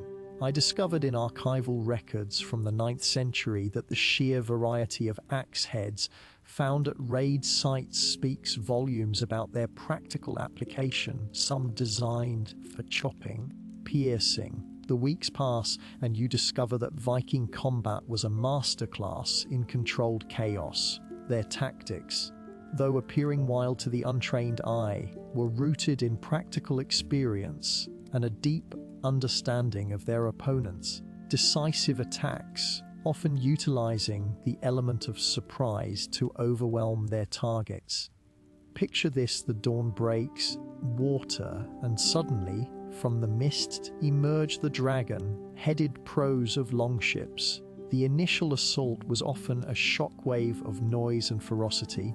The war cries weren't just for show, they were designed to intimidate and to unify the raiding party. Imagine the sheer sonic assault, a cacophony of shouts, horns, the thudding of shields against the ground as warriors disembarked and charged. The weeks pass and you discover that the Vikings' armor was not the gleaming plate-clad spectacle of later medieval knights, but a practical and effective means of protection. Mail shirts, the Yalders Burnie, were common among wealthier warriors, offering excellent defense against slashing blows. Imagine the weight of such a garment, the metallic rasp as it shifted with each movement, unyielding feel against the skin. Helmets, often conical and sometimes with nose guards, provided crucial protection for the head. Round and made of wood, often reinforced with leather or metal, were not just defensive tools but offensive weapons as well, used to bash and stun opponents. From a recent archaeological find near Ribe, Denmark, that shield bosses were often intricately decorated, suggesting a pride in their equipment that extended beyond mere functionality. Pass and you discover the psychological warfare inherent in a Viking raid.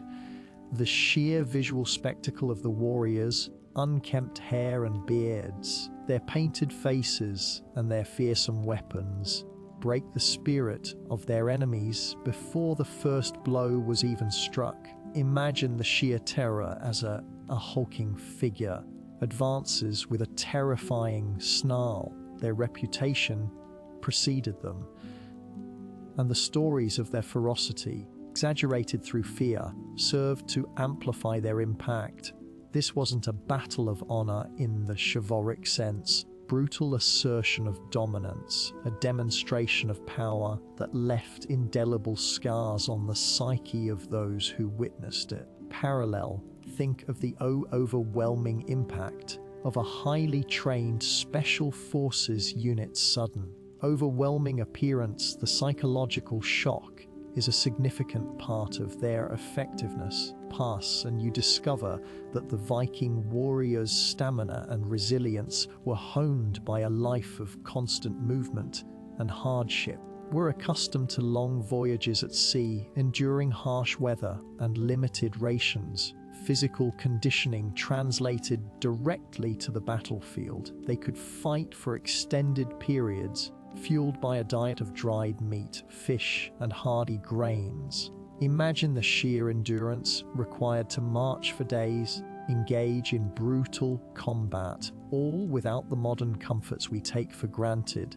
Their understanding of leverage and momentum, years of physical labor and seafaring allowed them to wield their weapons with surprising speed and devastating force. A Viking warrior was not just a fighter, he was a survivor, a craftsman, and a navigator. To the multifaceted nature of life in that era, you discover that the effectiveness of Viking combat tactics lay in their adaptability.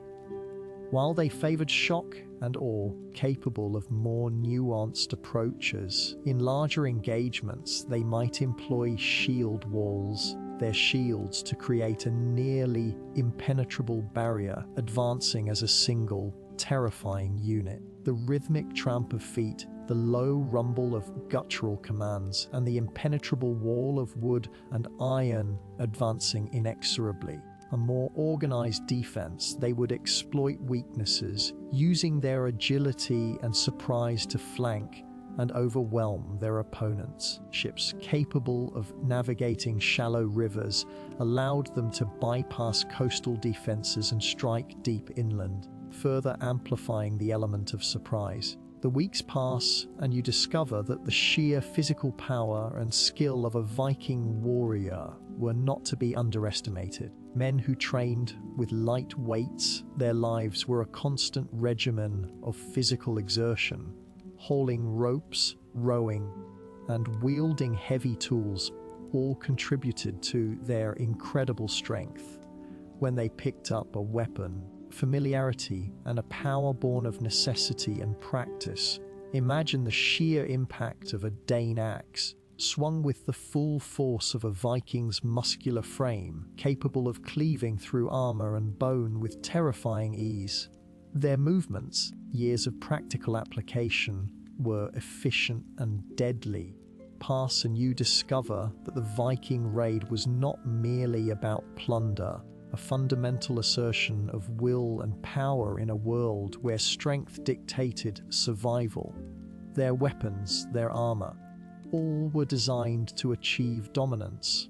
To understand the Viking warrior is to understand a force of nature, a product of a harsh environment and a culture that valued martial prowess above almost all else. The clang of their axes, of their swords, the roar of their war cries. These are the sounds that echo through history, a testament to a might that few could withstand. You feel a chill, not of fear, but of awe, as you begin to grasp the raw, unadulterated power that defined these warriors. The weeks pass and you realize that the true horror of a Viking raid lay not just in the violence, the helplessness it engendered.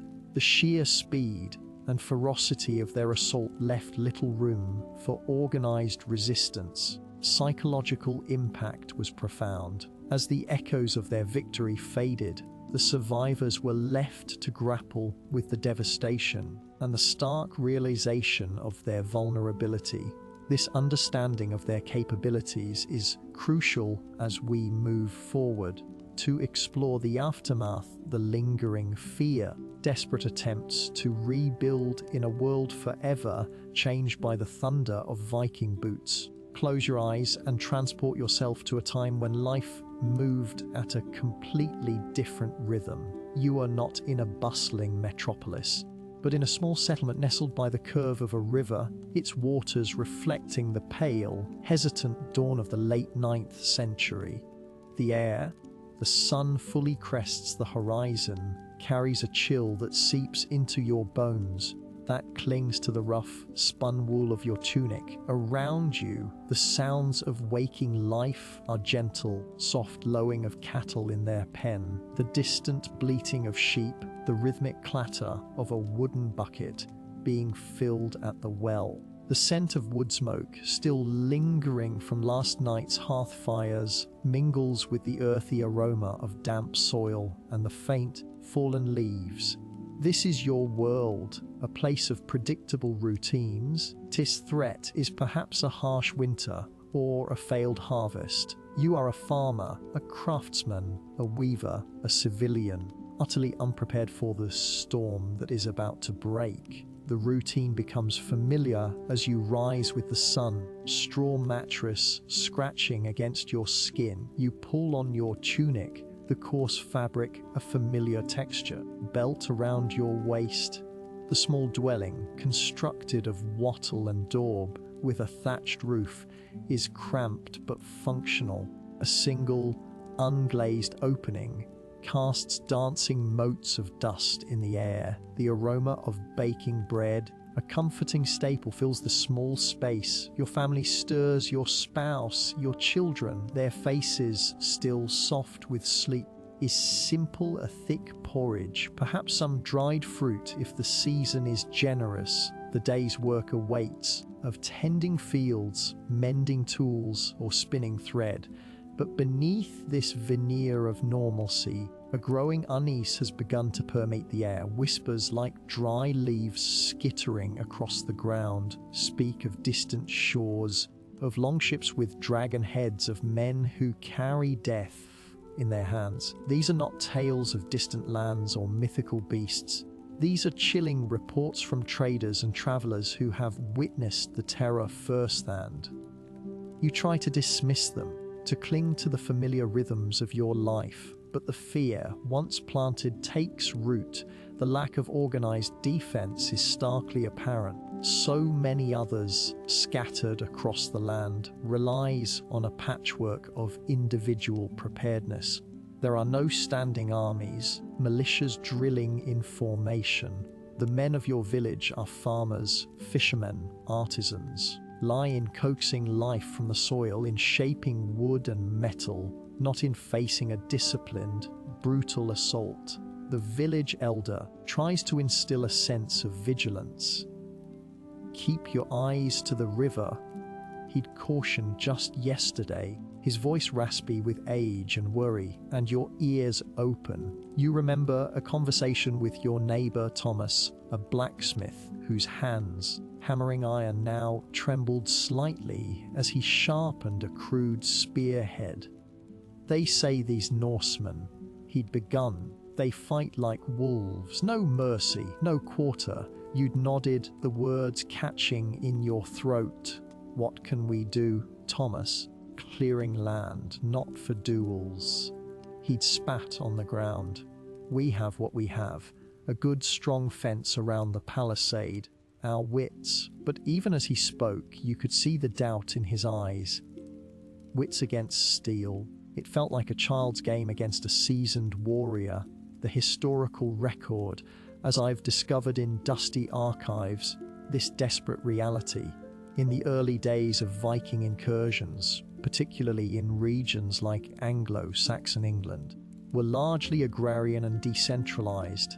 Defense was primarily a local matter, relying on the able-bodied men of the community, ranching military structure to coordinate a response. Fortifications were often rudimentary, keep out wild animals or petty thieves than a determined, heavily armed force. The concept of a trained, fighting force as witnessed in the Roman legions was largely absent. This left civilians incredibly vulnerable. The routine becomes familiar as you scan the horizon, your gaze drawn to the glint of the river. The water and sustenance now feels like a pathway for dread. You recall the stories of the raid on Lindisfarne in 793 AD. Prayer and learning brutally desecrated. The monks, dedicated to peace and contemplation, were slaughtered or carried off into slavery. Their vulnerability was a stark warning. to the terrifying effectiveness of the Viking approach to warfare. They were raiders, yes, highly skilled warriors, their lives forged in a culture that valued martial prowess. Their longships, and unshallow drafted, allowed them to penetrate far inland, striking with speed and ferocity. Their weapons, the fearsome Dane axe, sword, the shield wall, were honed for combat. Your internal monologue is a constant hum of anxiety. What if they come today? What do we do? Hide the children? Try to fight? The thought of facing men who have likely spent their lives honing their combat skills is paralyzing.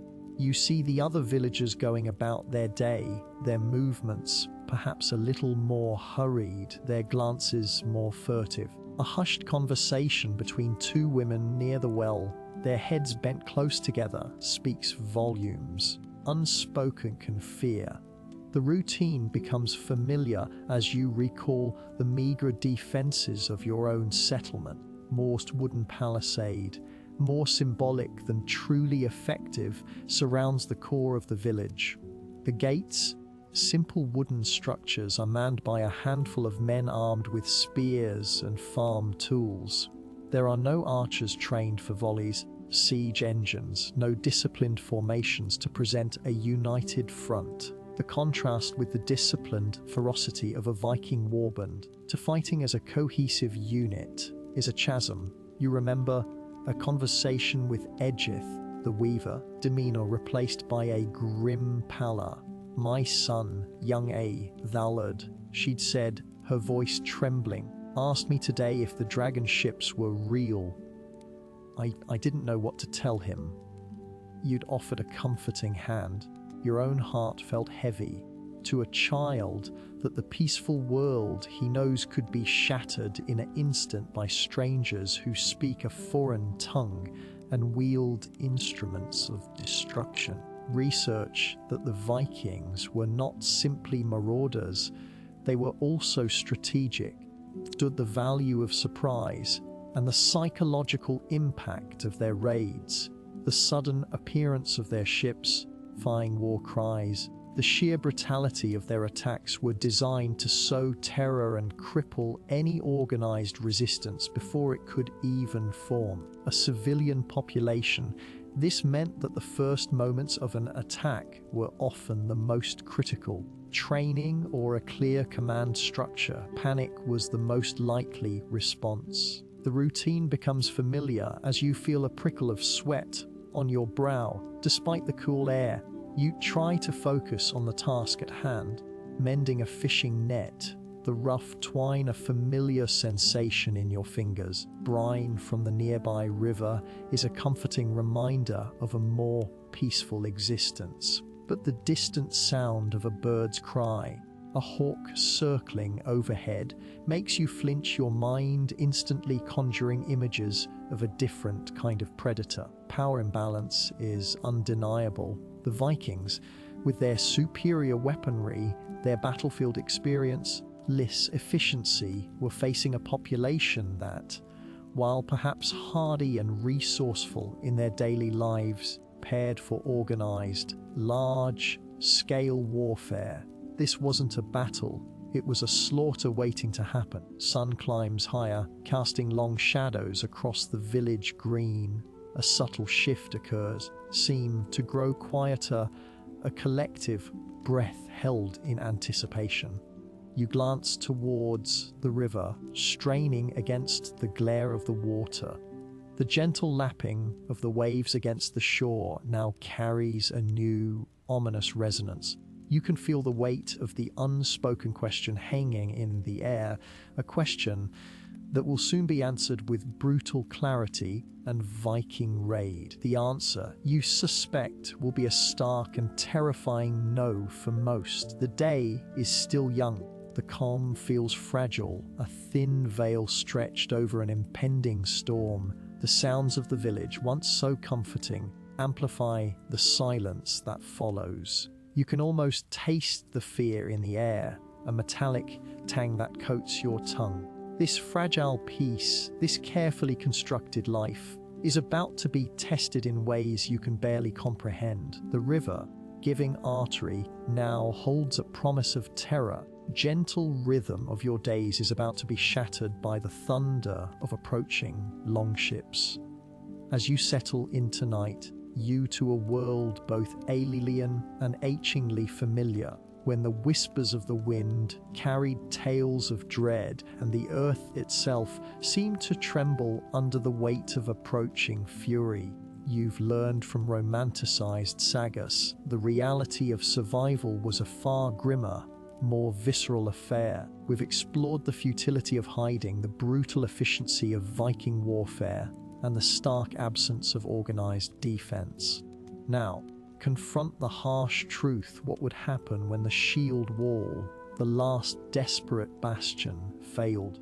Yourself not as a seasoned warrior, but as one of the countless souls who made up the fabric of Anglo-Saxon society, a farmer, craftsman, a mother, your hands more accustomed to the plough or the loom than the heft of a blade. This is the world of 8078 AD, cusp of Alfred the Great's pivotal victory at Edington, but before that tide turned, there were countless moments of overwhelming defeat. The months teach you that life in a settlement like Londonwick, or even a smaller, more isolated farmstead, was a delicate balance. Your days were governed by the sun, the seasons, and the constant, knowing awareness of vulnerability. You've seen the major defenses, a simple ditch, perhaps a hastily erected palisade of sharpened stakes, to deter opportunistic bandits than a disciplined war band. Your community might boast a few men who had seen skirmishes.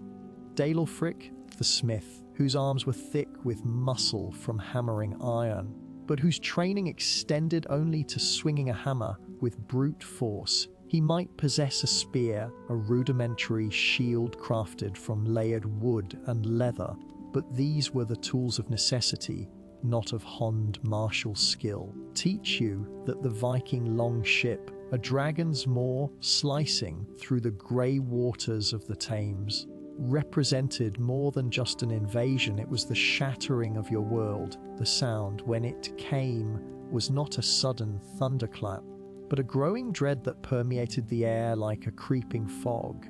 First, the frantic shouts of the watchman, thin and reedy against the rising wind. Then, the unmistakable clang of metal on metal, not the rhythmic beat of the forge, alien symphony of battle. Your heart hammers against your ribs, a frantic bird trapped in a cage of bone. Smell the acrid tang of fear, the sweat of your own terror mingling with the scent of damp earth and burning thatch. Teach you that in the face of a trained Viking assault, your flimsy defenses would crumble.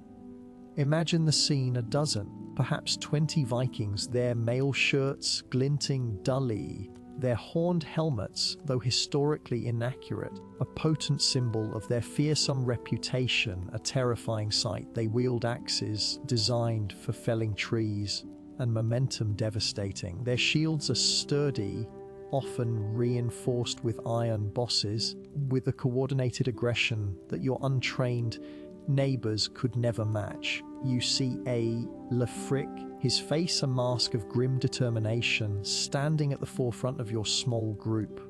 He thrusts his spear, but the Viking sidestep, deflects the blow and lunges with a seeks, a short wicket blade, the clang of steel on wood, thud of impact, and Lefric cries out, a sound that chills you to the bone. Teach you that the concept of a shield wall for untrained civilians was a tragically optimistic notion, a wall and more a huddled mass, a desperate attempt to present a unified front.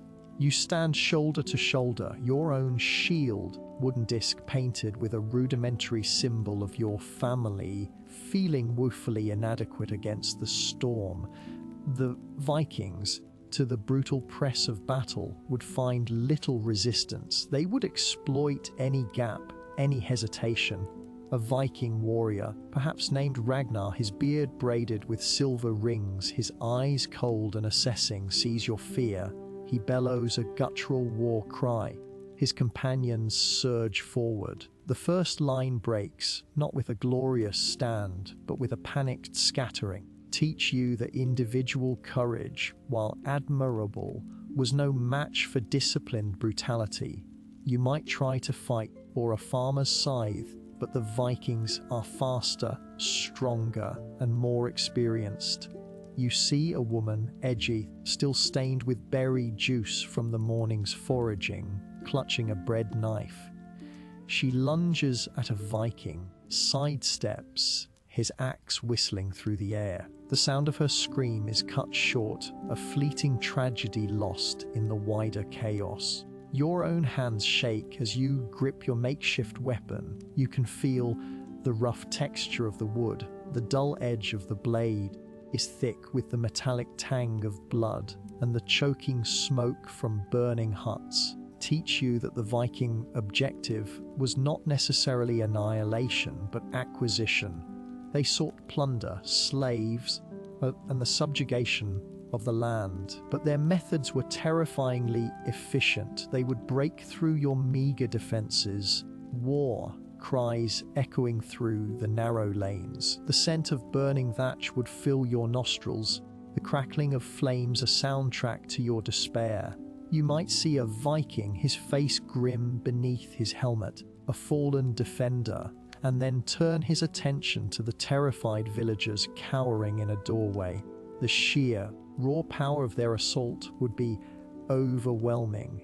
You would witness the swiftness with which their weapons could end a life, a brutality with which they would seize whatever caught their eye. The months teach you that survival in such moments, a matter of luck, of being overlooked, or of surrendering quickly. Image of defiant last stands for most civilians was a fantasy. The reality was a desperate scramble for survival, confrontation with the limitations of your own capabilities.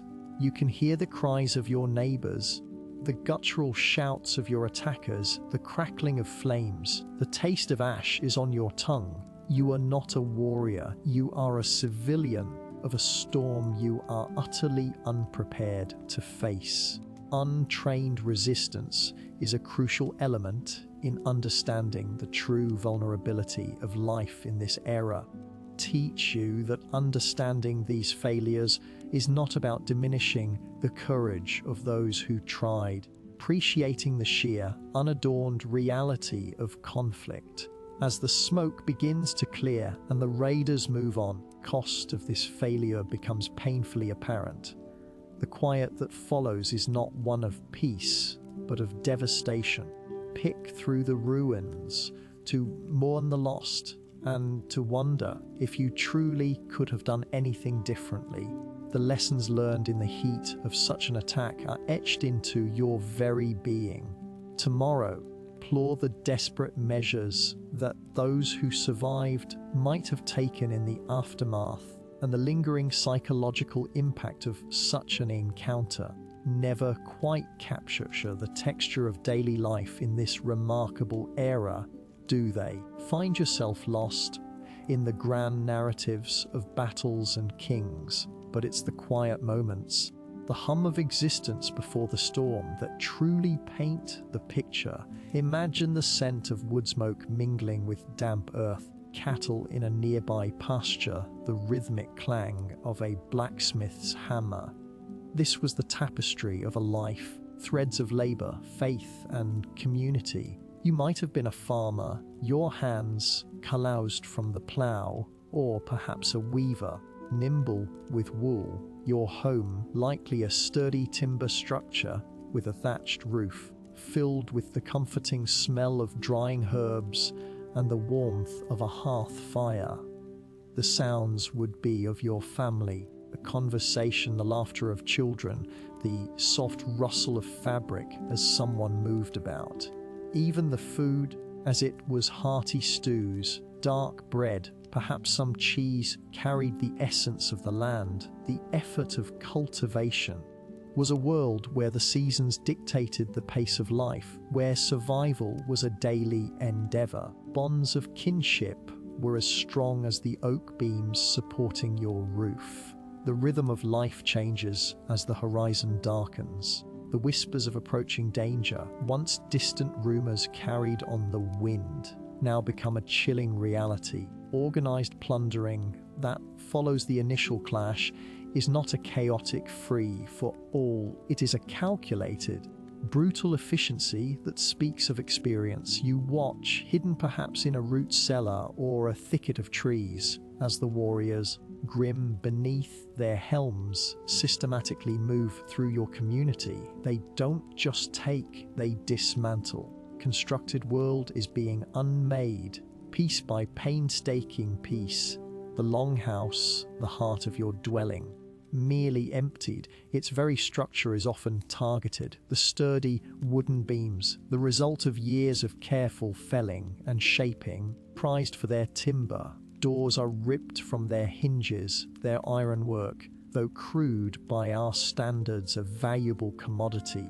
Metalwork that adorn chests or tools is pried loose with crowbars, a grating screech that echoes the violation you feel. Even the thatch, woven meticulously from reeds, is often burned just to destroy, but to create a terrifying spectacle and to ensure that nothing is left usable.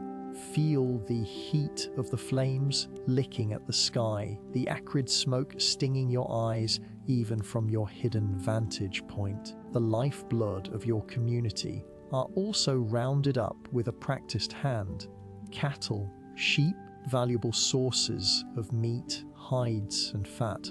They are driven away, their panicked bleating and squealing a mournful soundtrack to your dispossession. The grain stores, gathered for the lean months ahead, are either carried off or trampled into the mud. Desperation as you see your winter provisions, the result of your sweat and toil, being scattered or loaded onto the longships. The practical items that are targeted, the sacred spaces, though perhaps less opulent than later eras, meant significance. Any precious metal objects, chalices, reliquaries, even simple silver brooches are stripped away, woven with intricate designs that told stories and preserved history, are torn down, their threads ripped apart, symbolic as well as material. It is a declaration of dominance, a stripping away of identity, a brutal assertion that your way of life is being overwritten. You might have seen Edgith, the miller's daughter, terror as she clutched a small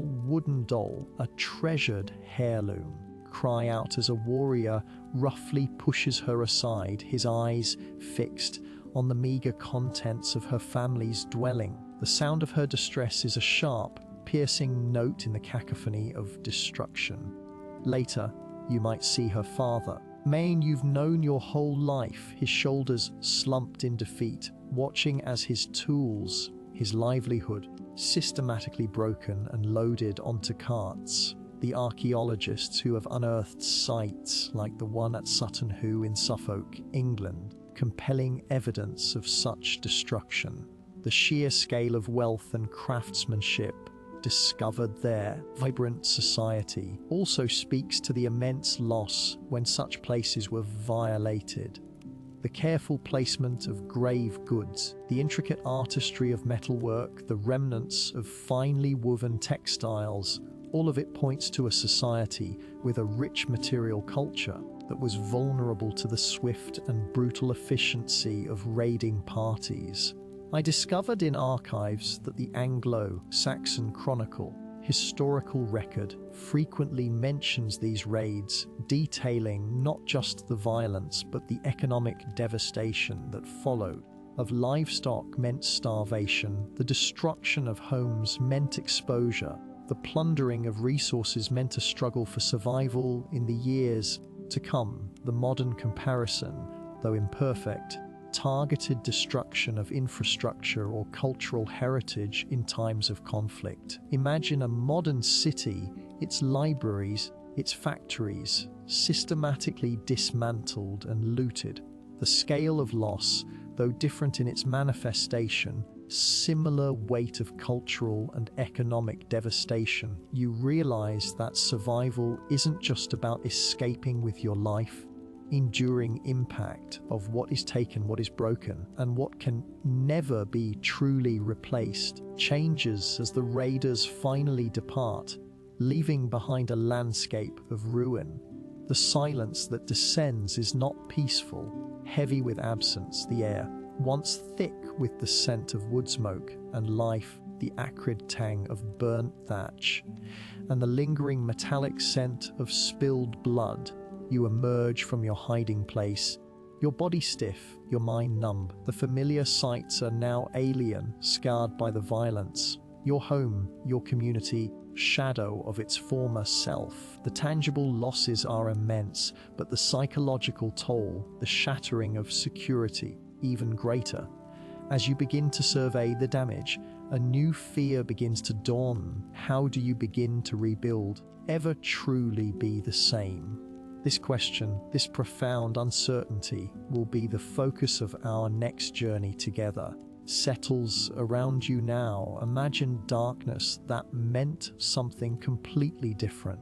The gentle fade of twilight that heralds rest, but a suffocatingness punctuated by the crackle of fire and the screams of the dying. This is the darkness that descended upon coastal settlements in the late 8th and 9th centuries, the harbinger of the Norsemen, the Vikings. You've seen the movies, read the sagas, perhaps even seen the iconic longships depicted in museums, their dragon heads snarling from the shadows. But what did it truly feel like to be on the receiving end of such a raid?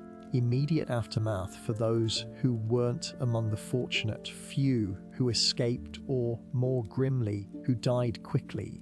This sub-part delves into that chilling reality, the fate of the captured. The world around you evolves. Flight of the previous hours has ceased. You are no longer running, no longer hiding. The adrenaline has ebbed, replaced by a gnawing, bone-deep exhaustion and a terror so profound it feels like a physical weight pressing down on your chest. Your breath comes in ragged gasps, the air thick with the acrid stench of smoke and something metallic and sickeningly sweet, blood. On damp earth, the chill seeping through your thin tunic. Rough hands have bound your wrists, rope chafing your skin raw. The sounds are a cacophony, the guttural shouts of your captors in their unfamiliar tongue, frightened livestock, the distant, mournful cries of those you knew. You dare to open your eyes, just a slit. The sky above is a bruised purple, the first hint of dawn. Around you, the scene is one of utter devastation. Thatched roofs of your dwelling are blackened, smouldering husks. The wooden walls, once strong and sheltering, are splintered and charred. The air vibrates with the low murmur of your captors, faces illuminated by the flickering torchlight. They are clad in rough wool tunics, leather breeches, wear conical iron helmets. Their skin is weathered, their eyes sharp and assessing, like predators who have just secured their prey. Axes, swords, and the menacing points of spears. A burly man with a thick and a snarling wolf's head carved onto his helmet roughly yanks you to your feet. Your legs are shaky, the sudden movement. He shoves you forward towards a growing throng of similarly bound individuals. Men, women, even a few terrified children are huddled together, their faces etched with a despair that mirrors your own. Some of them, the baker's wife, old Thomas from the smithy, young Elara who always had a smile. Their eyes meet yours, acknowledgement of the shared horror. Idjith! You whisper, your voice cracking. You scan the faces, Vrit for a glimpse of your sister. You find her huddled near the back, her face streaked with dirt and tears, her usually bright eyes wide with terror. A rough hand rests possessively on her shoulder. Your heart clenches, a primal urge to protect her warring with the paralyzing fear. The Vikings begin to organize their spoils. They are not merely destroying, collecting. They drag chests of looted goods, piles of grain, and live animals into makeshift corrals. For them, destruction, it is commerce, it is resource acquisition. I discovered in the archives of the Esh Annals Bertiniani, Frankish chronicle, that raids were often conducted with a clear objective to acquire wealth, slaves, and provisions. The sheer efficiency with which they operate is chilling. They move with a practiced, brutal purpose. You hear a gruff command. Your fellow villagers are roughly herded towards a large cart laden with provisions. They are being forced to load the remaining plunder. Your captor, the one with the wolf helmet, grunts and gestures towards you. He speaks in a language you only partially understand, a harsh, guttural tongue that sounds like the grinding of stones. Your hands shake as you are pushed towards a pile of finely woven cloth, likely taken from the wealthier dwellings. A soft beneath your rough fingers, a stark contrast to the rough wool you wear. You are forced to load it onto a cart, each piece a reminder of what has been lost. The smell of the cloth is faint, a hint of lavender and something else. Something floral that evokes memories of a life that feels impossibly distant.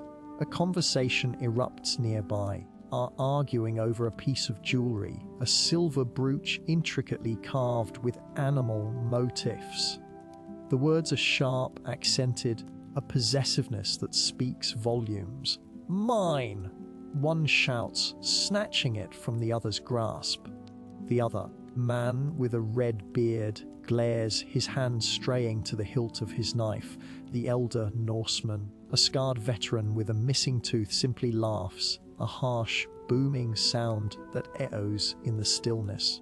This is the reality of their world, a constant negotiation of power and possession, where strength and ruthlessness often dictate the terms. You see a group of women being separated from the men. They are being examined, their health and physical condition assessed. Sickening certainty, what this means. The young and the healthy, particularly women, highly prized commodities in the slave markets of the Viking world. I've read accounts such as those from the Anglo-Saxon Chronicle, the sale of captives to distant lands, to Byzantium, and even the Abbasid Caliphate. The thought of being ripped away from your home, unknown servitude, perhaps across vast oceans, is a terror that eclipses even the immediate fear of death. You catch Edgith's eye again. She's being nudged by another Norseman, a tall, cold, grey eyes. He says something to her, and she flinches, her head bowed. Your sister, always loved to sing by the river, who dreamed of marrying the miller's son, is now just another piece of chattel. The helplessness is a crushing weight. You want to scream, to fight, but the rough hands of your captor are a constant reminder of your powerlessness. The sun begins to climb higher, casting long shadows across the ruined settlement. Sounds of the raid are slowly subsiding, replaced by the grim business of departure.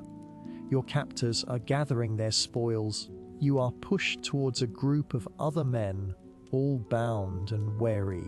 The air is still thick with the smell of smoke, but now it's mingled with the pungent odor of unwashed bodies and the fear that radiates from every soul. You are being marched away, not towards your home, but away from it, towards an uncertain future that will be dictated by the whims of men who see you not as a person, but as property. The world around you evolves once more. Landscape of your home is receding, replaced by the rough, uneven terrain of the countryside. The path ahead is uncertain, known. You are a captive now, your fate sealed by the brutal efficiency of the raid. The next few hours, days, Perhaps years will be a testament to your ability to endure, to adapt, or to simply survive. As you stumble forward, your bond's a constant reminder you can't help but wonder what awaits you. And if you possess the inner strength to face it, the journey has just begun. In the quiet of your room, let's step into a world where silence had different meanings. The gentle hush of a sleeping household, nor the peaceful stillness of a countryside dawn. This was a silence born of terror before the storm. Imagine the air thick and humid, clinging to your skin like a damp shroud. The year is 867 AD. You are in the settlement Arsentus, Tuxford, nestled beside the River Trent in Anglo-Saxon England. The scent of wood smoke from hearths, the earthy aroma of drying hay, and the faint, ever-present tang of the river usually filled your senses. But tonight, smell pricked your awareness, a metallic, acrid scent carried on a breeze that felt unnervingly cold. You stir from a light, uneasy sleep, your heart hammering a frantic rhythm against your ribs. The straw mattress beneath you rustles, sound amplified in the oppressive quiet. Outside, the usual symphony of the night, the distant bleating of sheep, the soft hoot-hoot of an owl, the soft lapping of water against the riverbank is absent. An unnatural stillness has fallen, a void that screams danger. Your small wattle and daub dwelling, usually a sanctuary, now feels like a fragile shell. Almost feel the vibrations of the earth beneath your feet, a subtle tremor that hints at something large and approaching. Gradually, this silence is not the absence of noise, but the presence of anticipation that had been a low hum in the back of your mind all day has now coalesced into a palpable dread. You recall the hushed whispers you'd overheard earlier, fragments of conversation about ships sighted on the horizon, longships with dragon heads carved into their prows. The men of Tuxford, mostly farmers and craftsmen, were not warriors. Few, their spiels was blunt from use on the farm, not the battlefield. Your gaze drifts to the rough, hewn wooden door. Little protection, merely a barrier against the elements, not against the fury of men who knew only conquest. Your simple woolen tunic tighter, the rough weave scratching against your skin. 'Twill attempt to ward off the chill that has nothing to do with the temperature. Candlelight from the small tallow lamp casts dancing shadows on the packed earth floor, making familiar objects seem monstrous and alien. You think of Fas Elfric, your husband, and the other men who'd gathered at the moot earlier, their faces etched with worry. He had tried to reassure you, but his eyes full of a fear he couldn't quite mask. "We will defend our homes, Elswith," he had said, gripping your hands. "We will stand together." But even as he spoke, you knew the odds were stacked against them.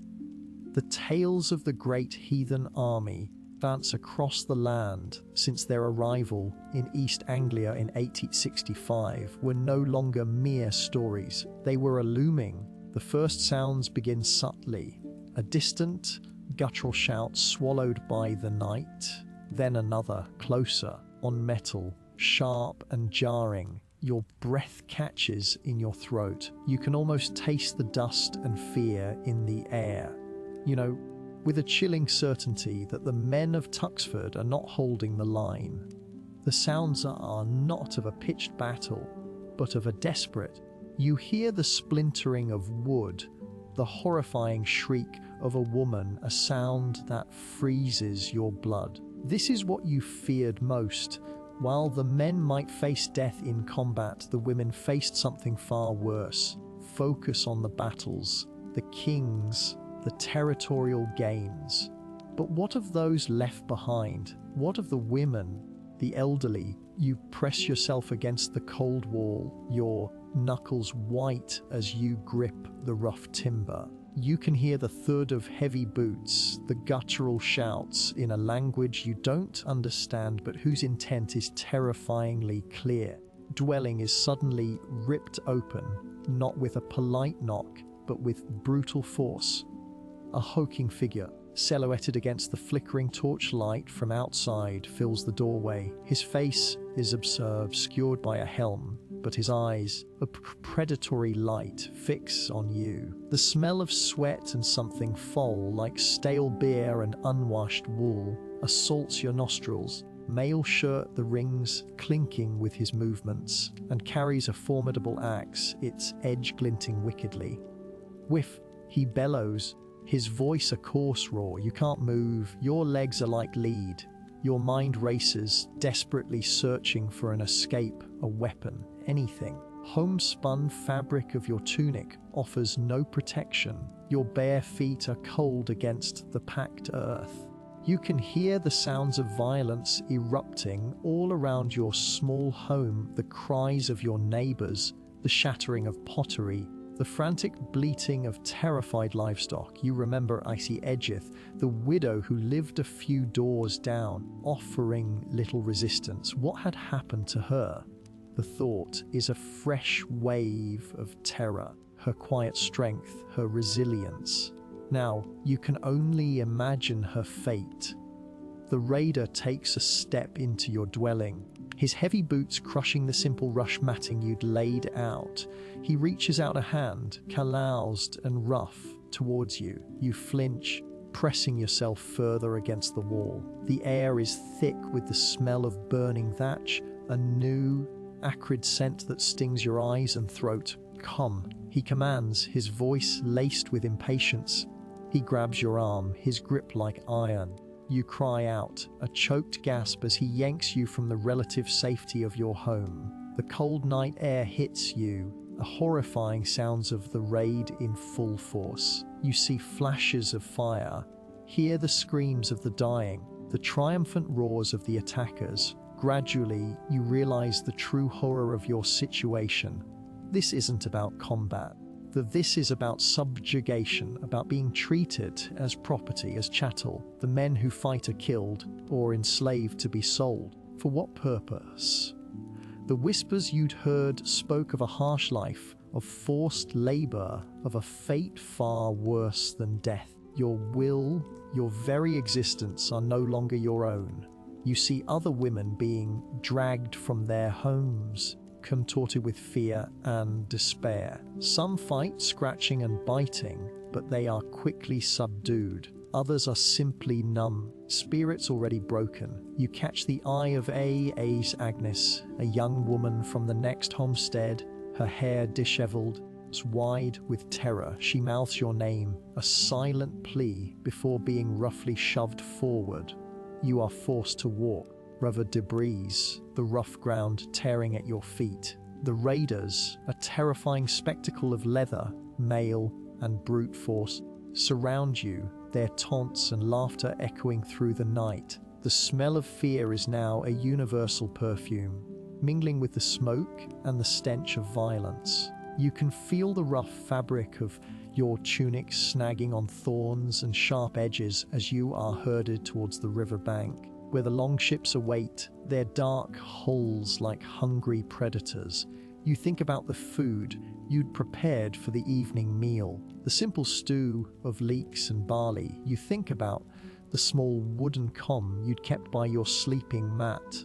These small, everyday objects, significant moments ago, now represent a lost world, a life irrevocably shattered. Historical accounts often mention the booty, the silver, the precious artifacts, but the true plunder, the most devastating loss element, the shattered lives and violated dignity of the women caught in the crossfire. As you are pushed towards the waiting boat, the cold water of the Trent lapping at your ankles, you understand the grim reality of survival. Just about fighting, it was about enduring, and for many women, came next was a trial far more arduous than any battle. The Viking raids weren't just about the destruction of property, they were about the profound and lasting trauma inflicted upon the women who survived them. Often went unrecorded in the annals of history. Realize that the question isn't just, could you survive a Viking raid? but what would be left of you after one? The next dawn ever came for you would be a dawn unlike any you had ever known. In making up in an era where your biggest worry wasn't Wi-Fi connectivity, but the chilling whisper of the wind that carried the distant sound of approaching dragon-headed longships, you, as a child, would have been utterly, terrifyingly vulnerable. Part 16 of historian Sleepy delves into the horrific plight of the youngest among us during the Viking Age, when innocence was no shield against the brutal realities of conquest. We've explored the systematic plundering, fate of enslavement, and the specific dangers faced by women. Now, we turn our gaze to those who could offer the least resistance. Their world, already fragile, could shatter in an instant, leaving behind only echoes of terror. The very air they breathed could turn acrid with the smoke of burning homes. Familiar scent of hearth and home replaced by the metallic tang of blood. With each passing moment, vulnerability of a child during a Viking raid becomes starkly apparent. Think of a small child, perhaps no older than 6 or 7. A simple wooden dwelling in a coastal settlement in Northumbria, say around the year 865 CE, is defined by the rough-hewn timbers of your home, the earthy scent of damp straw on the floor, the comforting warmth of your mother's wool tunic against your cheek. You might be playing with a carved wooden doll, staring blankly, or perhaps a smooth, sea-worn pebble you found on the shore. The sounds of your life are the gentle clucking of hens outside, the rhythmic thud of your father's hammer from his smithy, murmur of your mother's lullaby. Then, the world shifts. The distant shouts are not the familiar calls of fishermen returning with their catch, but sharp, guttural cries of ferocity you've never encountered. The scent of wood smoke, usually comforting, now carries a new, acrid edge of destruction. Your mother's embrace tightens, her breathing rapid and shallow against your ear. She whispers words you don't fully understand, her voice a tremor of fear. Hurriedly pull on a rough-spun tunic over your already worn clothes, scratchy wool a stark contrast to the soft fur you might have been wrapped in earlier. Her hands, usually so gentle as they braided your hair, now tremble as they try to secure a small pouch of dried berries or a precious, inherited silver brooch. Monologue of a parent in such a situation would be a torrent of desperate prayers and primal instincts. Where can I hide him?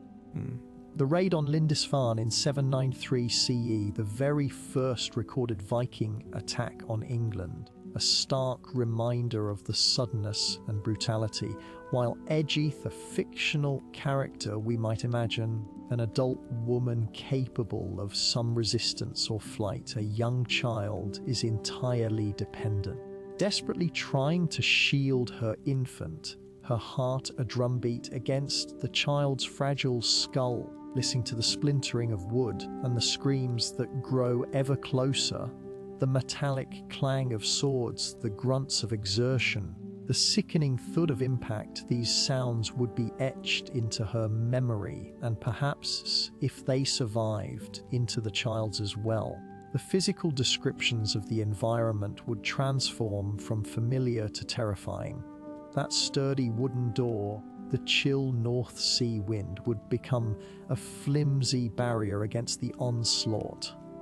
The straw bedding, a source of comfort, could quickly become kindling.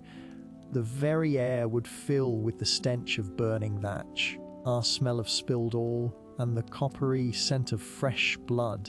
Your small hands, accustomed to the smooth texture of wood or the cool feel of river stones, might now be gripping your mother's tunic with white-knuckled fear, the rough weave digging into your skin.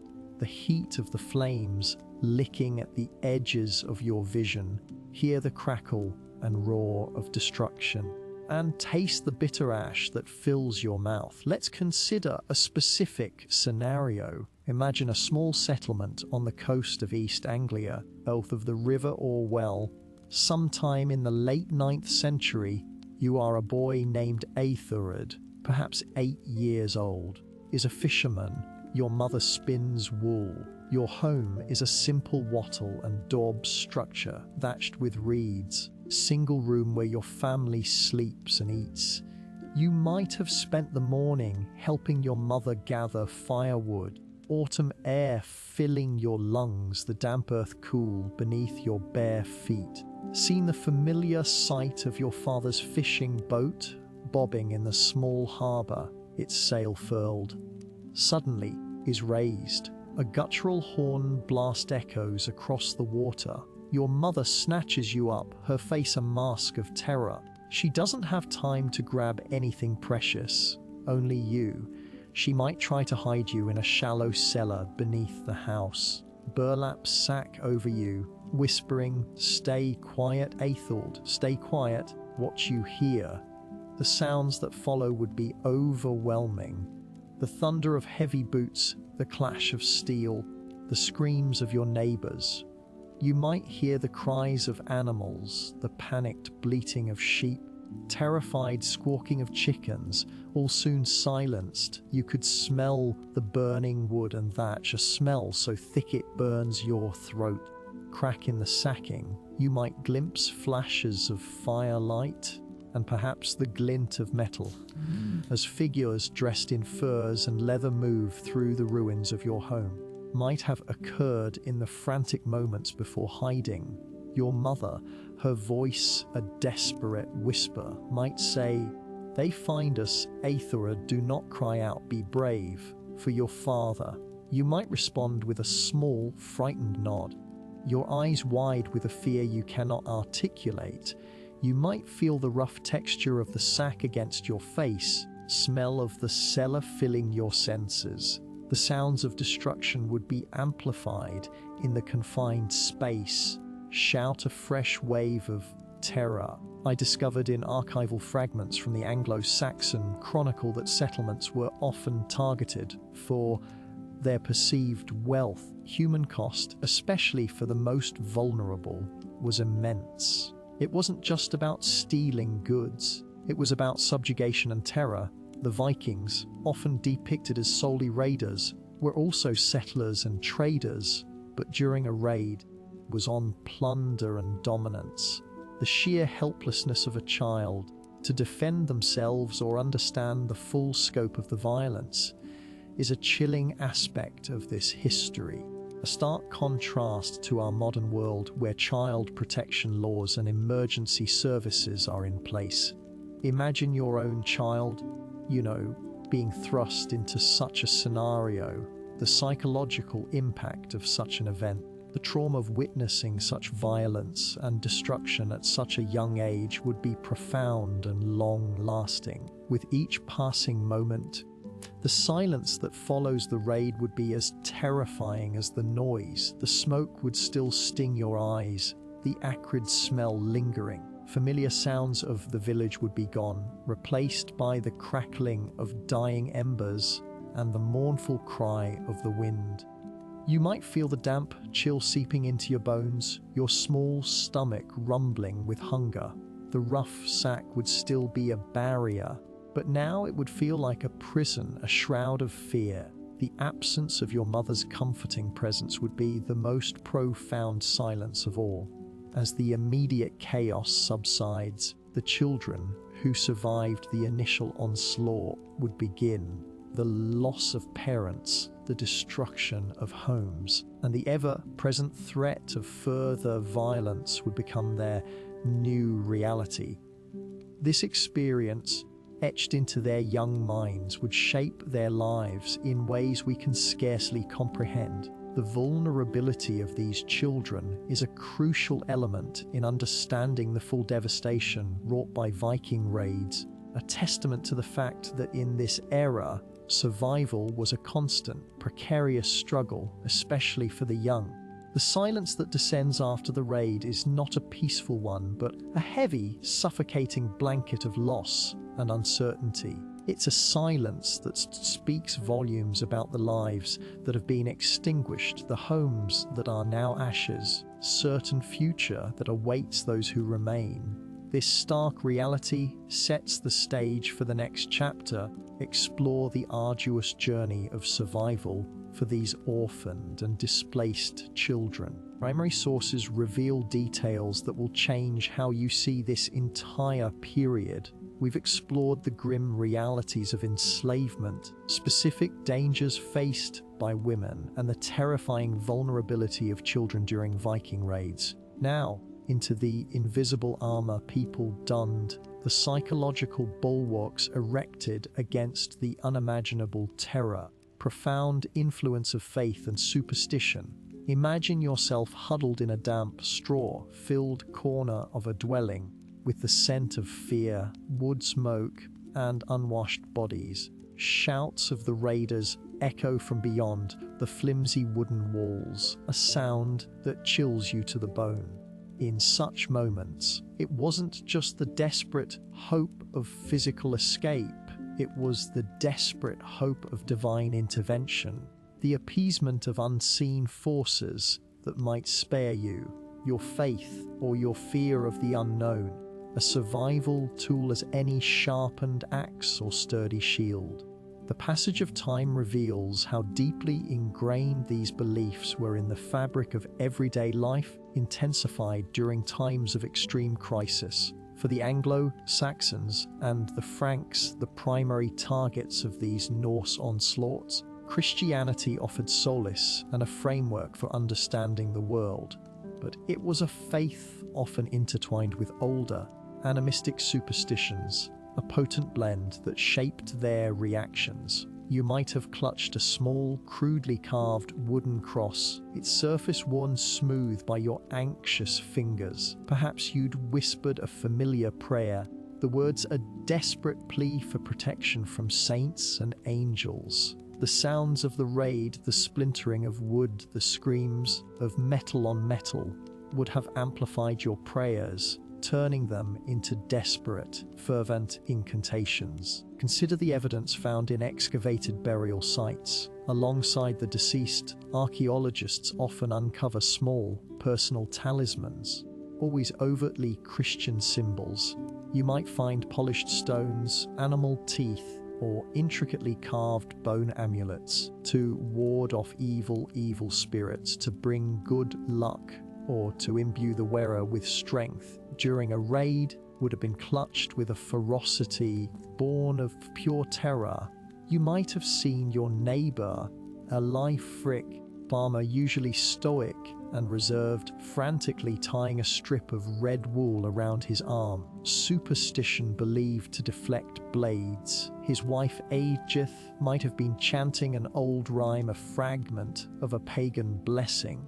The attackers, or make your dwelling invisible to their predatory gaze. Observing the raid could be interpreted through a superstitious lens. Usual behavior of animals, a flock of birds suddenly taking flight, mournful howl signal divine displeasure or a warning. Interpreted a sudden gust of wind as a sign of a protective spirit, a shadow cast by a flickering torch as the manifestation of a malevolent force. These interpretations, seemingly irrational to us now, provided a sense of agency in an otherwise powerless situation. It was a way of imposing order on chaos. Even in the face of overwhelming human brutality, there were other forces at play that could be influenced. Discovered in the archives of Lindisfarne, a fragmented illuminated manuscript depicting a scene of a raid. Artistry was remarkable. What struck me was the marginalia, tiny, almost hidden drawings and scribbled notes. One recurring image was a stylized representation of a raven, often depicted with a cross or a circle around it.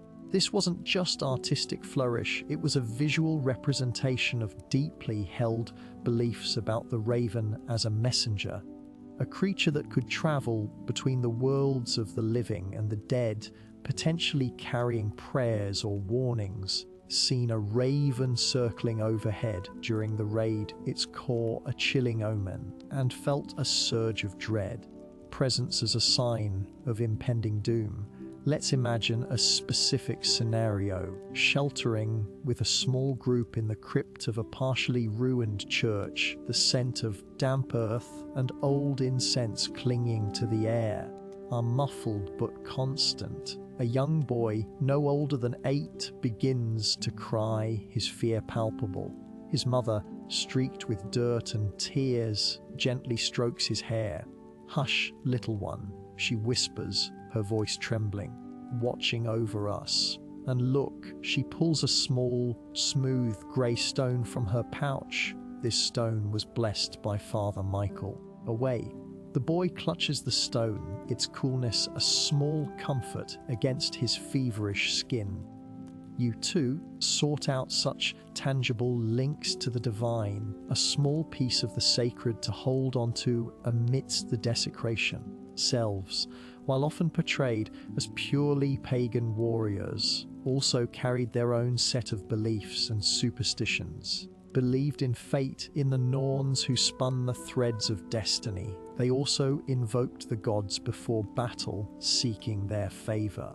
Albeit different, reliance on a supernatural realm created a strange, almost cosmic tension during the raids. Overheard a captured Viking, his face bruised and bloodied, muttering a Norse incantation, trying to appease Odin or Thor, or even invoking a protective rune. This wasn't just the clash of steel, deeply held spiritual worldviews. The passage of time reveals how these beliefs were not merely passive comforts, but active strategies. Some communities practiced specific rituals before a raid, such as burning certain herbs to purify the air or leaving offerings at crossroads to appease restless spirits. You might have been tasked with such a duty, your heart pounding as you crept out under the cover of darkness to perform a small of appeasing the unseen. These actions, however small, provided a sense of control, was actively participating in their own survival, even if that participation was through the realm of the supernatural. Consider the stark contrast with modern times. Today, when faced with a crisis, we might consult weather reports, rely on emergency services, psychological support. In the Viking Age, these avenues were non-existent. Your primary recourse was to the divine, the spiritual. This reliance on faith and superstition wasn't a sign of ignorance. It was a testament to the human need for meaning and agency in the face of unimaginable terror, about finding strength not just in the physical world, but in the unseen forces that people believed governed it. Immediate threat begins to recede, leaving behind a landscape of devastation. You might find yourself examining the remnants of your faith. Did the prayers work? Did the amulets protect? The answers would be complex, tinged with the lingering fear of what might have been. But even in the aftermath, the rituals would continue, the beliefs would endure, shaping the rebuilding and the remembrance of what had transpired. You would carry the weight of what you had seen, whisper hopes that had sustained you into the uncertain future. Picture yourself stepping through time into a world that operated by entirely different rules. The immediate aftermath of a raid, the sheer terror of the initial onslaught has subsided, replaced by a gnawing, all-encompassing dread. You are no longer in the familiar confines of your home or even your community. You are a fugitive, a shadow moving through a landscape that offers no comfort, only potential peril. The air, acrid tang of smoke, and the metallic scent of blood clings to your lungs. Every rustle of leaves, every snap of a twig, a monstrous roar in the suffocating silence. Your rough-spun tunic coarse against your skin, with sweat and the chilling dew of the early morning, the very ground beneath your bare feet over hastily donned shoes is a mosaic of sharp stones, clinging mud, and the occasional unsettlingly soft. This is the wilderness not as a romantic escape, but as a brutal, unforgiving adversary. Day by day, you learn the harsh realities of survival. The initial instinct to flee blindly is quickly replaced by a desperate need for cunning. You remember the tales whispered by elders, the fragmented accounts of those who had managed to evade the raiders into the denser forests and treacherous fens. They spoke of a different kind of warfare, one fought not with steel and shield, with knowledge of the earth, with patience, and with an almost primal connection to the natural world. Journey is a stark contrast to the ordered life you once knew. Gone are the predictable rhythms of the seasons, the communal meals, the shared prayers. Now, your calendar is marked by the position of the sun, the phases of the moon, and the ever-present threat of discovery. A carpet of decaying leaves and tangled roots is your only companion. You learn to read the subtle signs, direction of the wind, the flight of birds, the tracks of animals that might offer sustenance or signal danger. Hunger is a constant. Belly, a persistent reminder of your vulnerability. You forage for berries, the sweet burst of a wild strawberry a fleeting luxury, the bitter taste of an unknown plant a terrifying gamble. The water you find, moss-covered rocks or pooling in hollows, is often brackish, carrying the earthy scent of decay.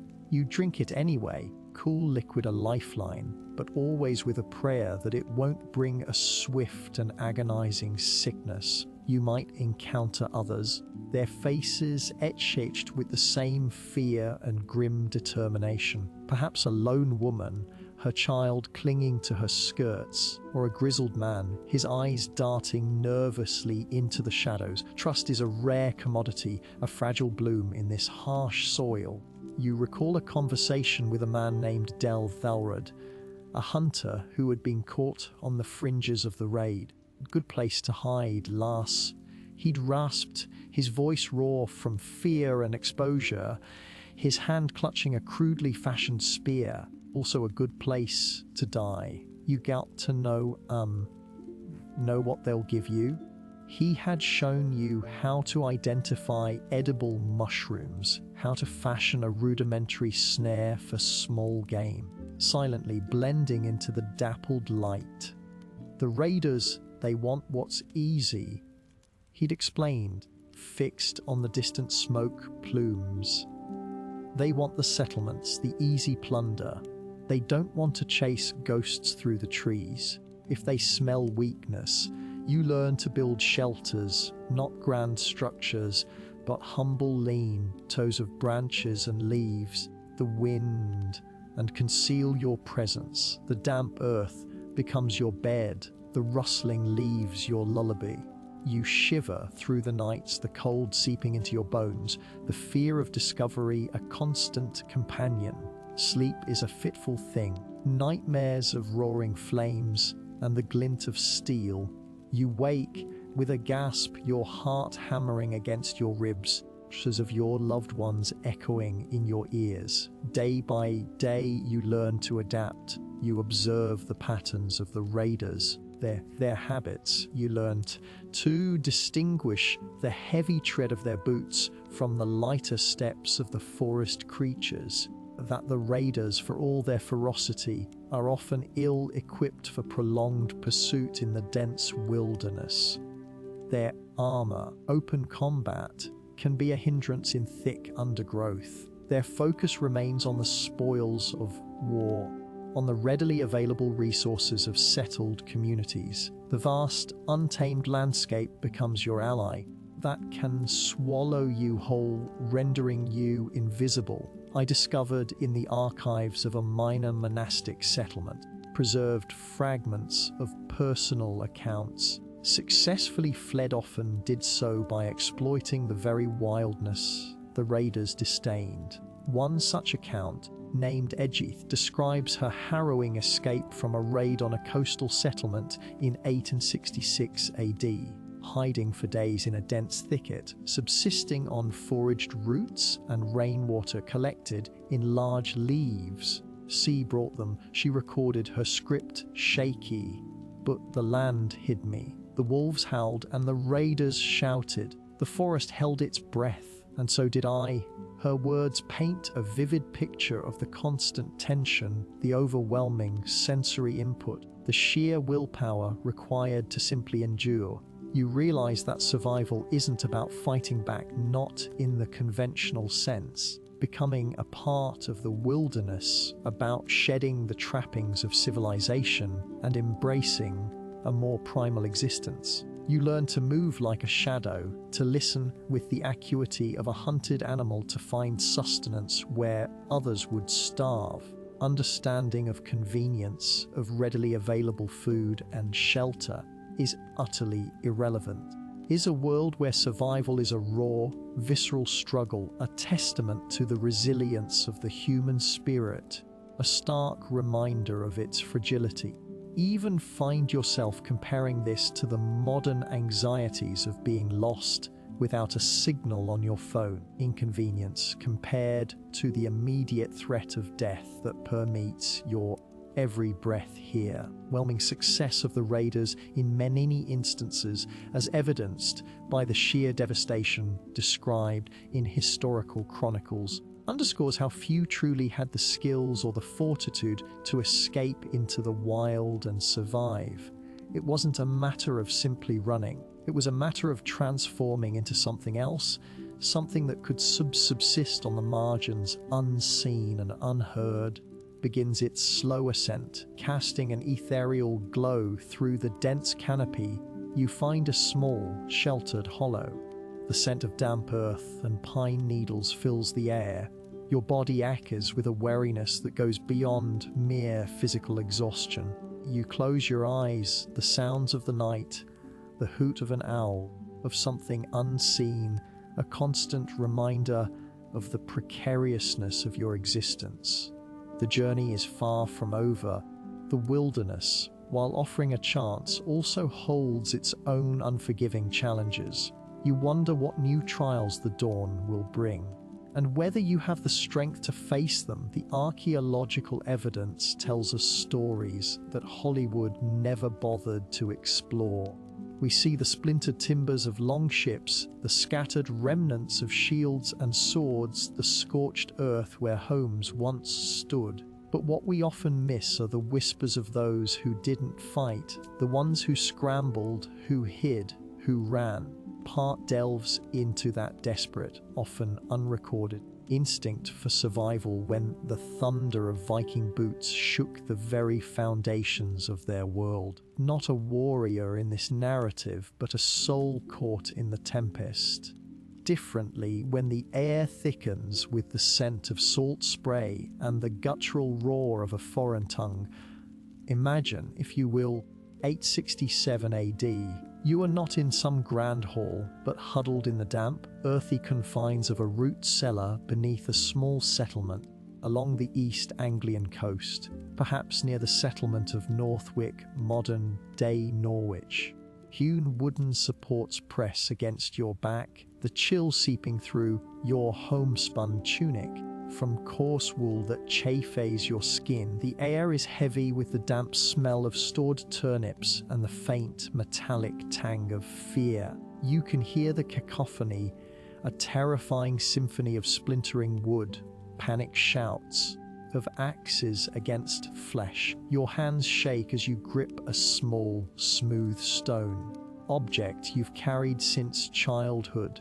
The darkness is absolute, broken only by the faint slivers of light that penetrate the gaps between the cellar door and its frame. You press your ear against the rough wood, straining to decipher the sounds. The shouts are not the familiar calls of your neighbors, but harsh, guttural pronouncements interspersed with the clang of metal on metal. These are the sounds of the great heathen army, warriors whose arrival has been whispered about in hushed, fearful tones for weeks. Edgeith, whose face is usually etched with the quiet resilience of a farmer's wife, is beside you, her breath coming in ragged gasps. Calloused from years of tending the fields, clutches yours with a fierce, desperate grip. "Do you think they will find us here?" she whispers, her voice a mere thread of sound. Elara is your assumed name, adopted for the fleeting moments when you dared to imagine yourself as someone else, someone capable of facing this. You try to offer reassurance, but your own voice trembles. "The cellar is deep, Edgeith. They will not look for us here." This is a lie. The Vikings were known for their thoroughness, their insatiable curiosity, and their brutal efficiency. Search every nook and cranny. You recall the tales, the whispers of how they would drag people from their hiding places. A predatory hunger, a sudden, deafening crash echoes from above, closer this time. The cellar door rattles violently. Giant fist is pounding against it. You flinch, pulling Edgeith closer. The smell of smoke begins to permeate the air, stinging your nostrils. It's the smell of thatch roofs catching fire, the smell of your world being consumed.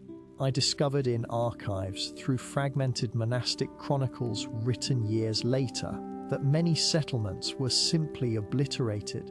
The Vikings weren't just conquerors, they were raiders driven by a thirst for plunder and a desire to sow terror. They would burn everything, leaving nothing behind but ashes and silence. This wasn't a war of armies clashing on a battlefield, brutals and sudden onslaught against the innocent. The pounding on the door intensifies. You can hear heavy footsteps, metal harness. "They're here," Edgeith whimpers, tears silently tracing paths through the dirt on her cheeks. You squeeze her hand, your own heart hammering against your ribs like a trapped bird. Texture of the stone against your palm. The damp earth clinging to your bare feet, thick with the smell of burning wood. And something else, something metallic and cloying. Then, a gruff voice, speaking a language utterly alien to your ears, bellows from just beyond the door. It's a sound that chills you to the bone. Sound that speaks of power and absolute dominion. You can almost see the rough, spun tunic of the warrior, the glint of his axe, wildness in his eyes. This is not a story of glory or honor. It's a story of survival. Grips you when faced with overwhelming brutality. Suddenly, the pounding stops. Terrifying silence descends, broken only by the crackling of distant fires and the whimpers of Edgeith. You hold your breath. Are they gone? Have they moved on, satisfied with the destruction they've wrought? Then a new sound, a scraping, a splintering of wood, but softer, more deliberate. A cellar door is being pried open, a sliver of torchlight casting dancing shadows, absolute darkness. You can smell the sweat of men, the faint, earthy scent of their leather armor, and the sharp tang of their weapons. You can almost feel the rough wool of your tunic, the cold dampness of the earth beneath you. Your heart pounds, a frantic rhythm against the encroaching dread. The torchlight illuminates the rough-hewn steps leading down. A figure, as the flames above descend, his face is obscured by a helmet, but the glint of his eyes is unmistakable. This is it, confrontation, the stark reality of what it meant to be caught in the path of a Viking raid. You close your eyes, in surrender, but in a desperate plea for something, anything, to intervene. You can almost taste the fear, a dry, metallic sensation on your tongue. The air grows warmer as the torchbearer approaches, carrying with him the scent of the burning settlement.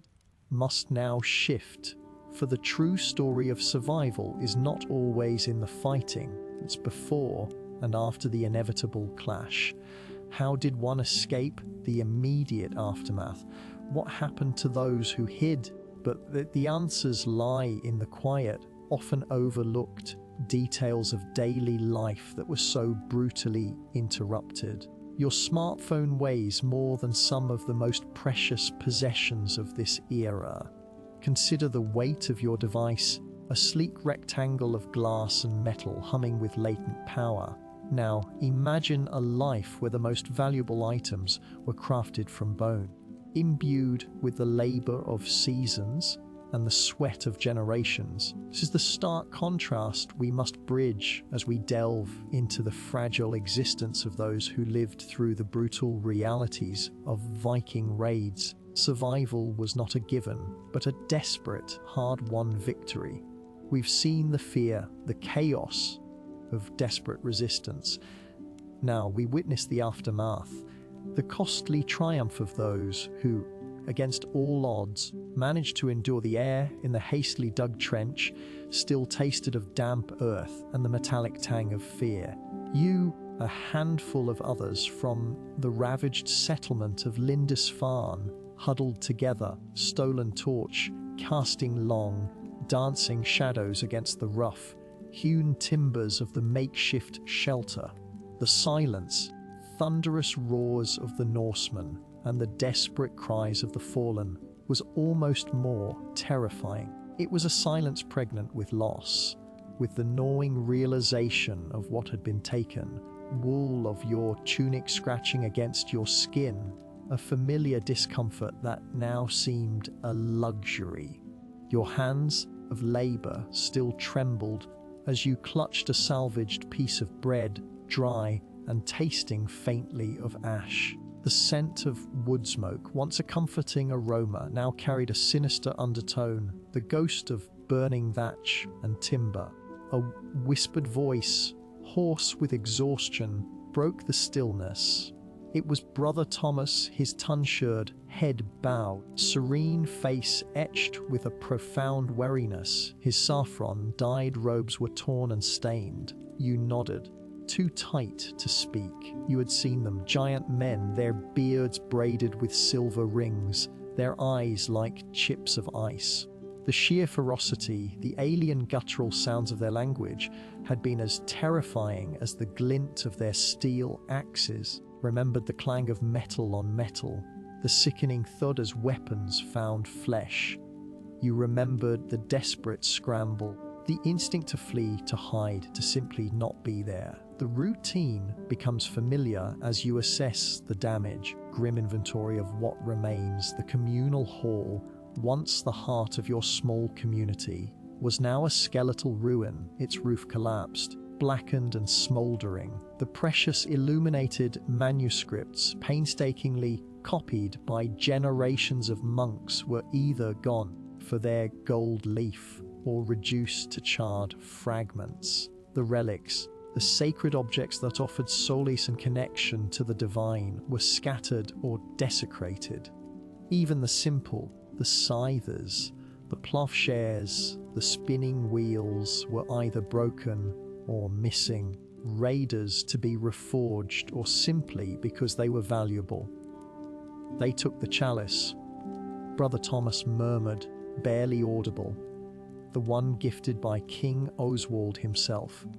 A collective sigh rippled through the survivors. Such an artifact was not merely material, it was a spiritual wound, a severing of a tangible link to a hallowed past. You recalled the desperate moments before the final onslaught, the frantic efforts to conceal what little could be saved, the hurried burying of precious items, the scattering of livestock, the desperate prayers. You had been tasked with guiding a small group of children, their faces pale and streaked with dirt, through a narrow, overgrown ravine. Sounds of the raid echoing behind you like a vengeful storm. Bark of the trees had scraped your hands as you pulled the little ones along, their whimpers muffled against your chest.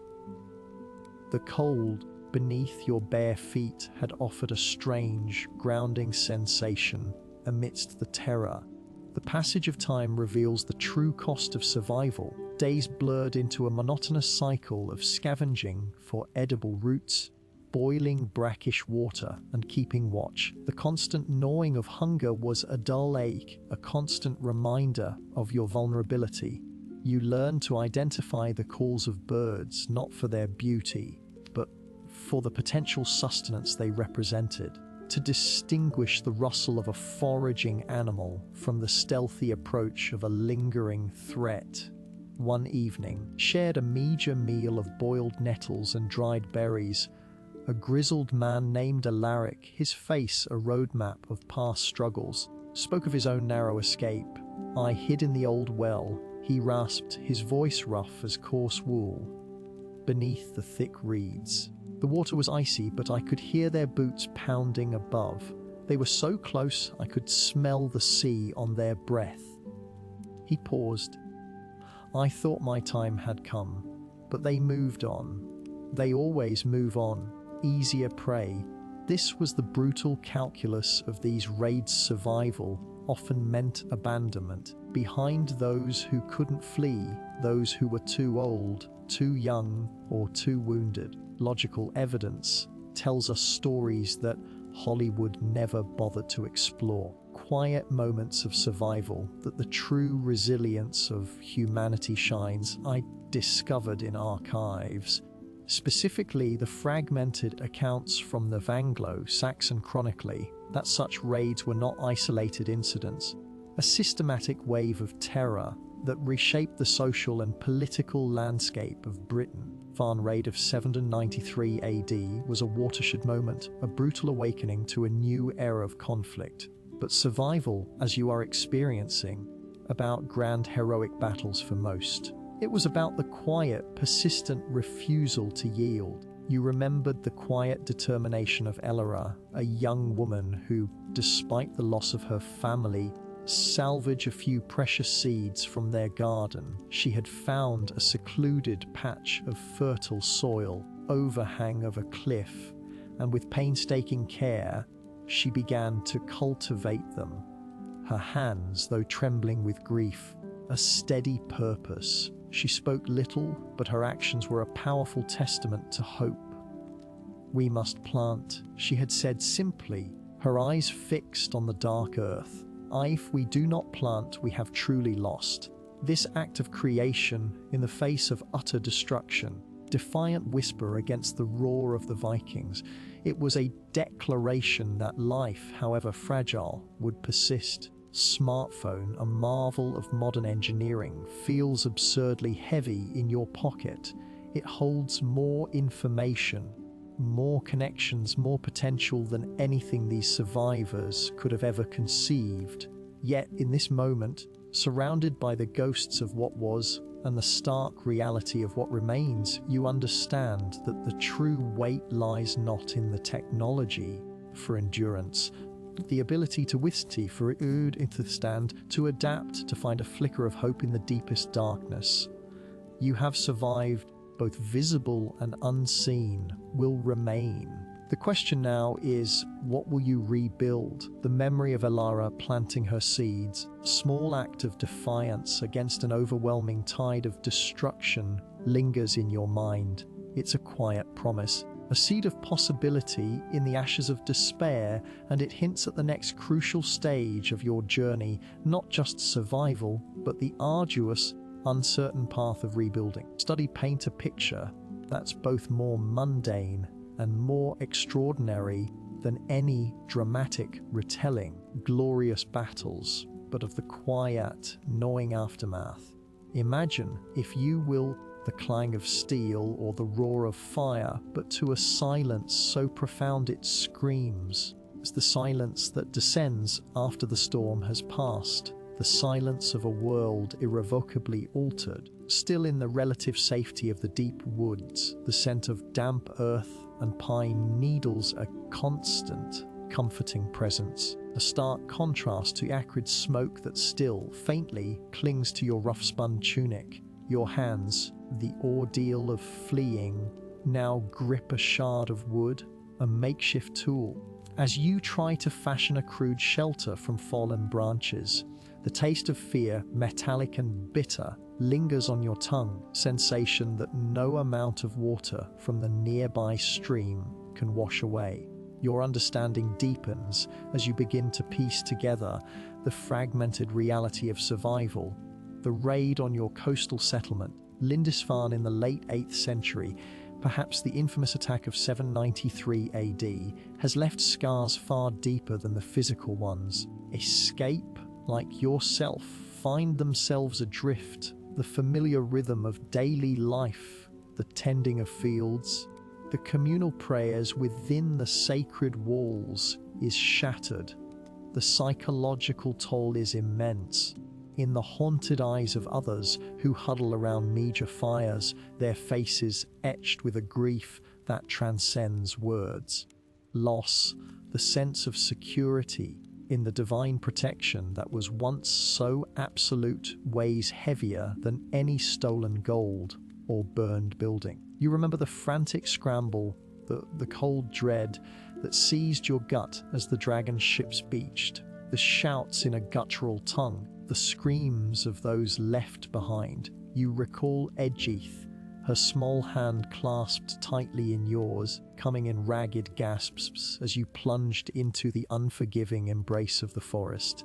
Now, days later, danger has receded, but the fear remains a constant companion. The forest, once a source of sustenance and spiritual solace, feels like a labyrinth of potential threats. Every rustle of leaves, every snap of a twig sends a jolt of adrenaline through your system.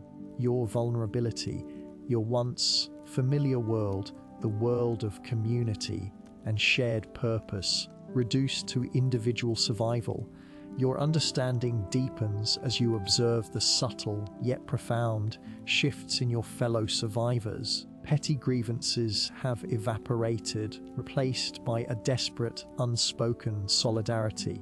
You share the meager rations of foraged berries and roots, the bitter taste somehow made more palatable by the shared experience. Conversations are hushed, punctuated by long silences. One evening, you find yourself sitting with Alaric, a skilled craftsman whose hands, with hammer and chisel, now tremble as he tries to mend a torn cloak. "They took everything, didn't they?" Alaric whispers. He stares into the flickering flames of the fire, his gaze unfocused. "My tools, my life's work, and Father Michael." "I saw him. He trails off, unable to articulate the horror. You nod, unable to offer comfort, only shared pain. Fortunate to be alive, Alaric." "Fortunate," he scoffs, a bitter laugh escaping his lips. "What is life without purpose? Without what we built?" Your understanding deepens as you witness the struggle for meaning in the face of such devastation as are immense, the stolen reliquaries, the scattered manuscripts that held centuries of knowledge driven off to sea. But the spiritual and emotional void is far more profound. The Vikings, with their brutal efficiency, physical wealth, but had also sought to dismantle the very foundations of your society. Their pagan gods, so alien and terrifying, had seemingly triumphed over the Christian God who had promised protection. You remember the teachings of the monks, manuscripts that depicted a divine order. Now, that order felt shattered. Your own faith, once a steadfast anchor, wavers. You find yourself questioning the efficacy of prayer when faced with such unbridled savagery. The air, carrying the scent of incense and beeswax, now carries the lingering odor of death and despair. Bark of the trees beneath your fingertips offers a tangible reality, a grounding in the present moment. Memories of what was lost threaten to overwhelm you. One afternoon, while scouting for edible plants, you encounter Maeve, streaked with dirt and tears. She clutches a small wooden doll, its painted eyes faded. "My little Agnes," she sobs, as if it were alive. They took her." Her voice cracks, a raw sound of utter desolation. You can only place a hand on her shoulder, a gesture of shared sorrow that feels woefully inadequate.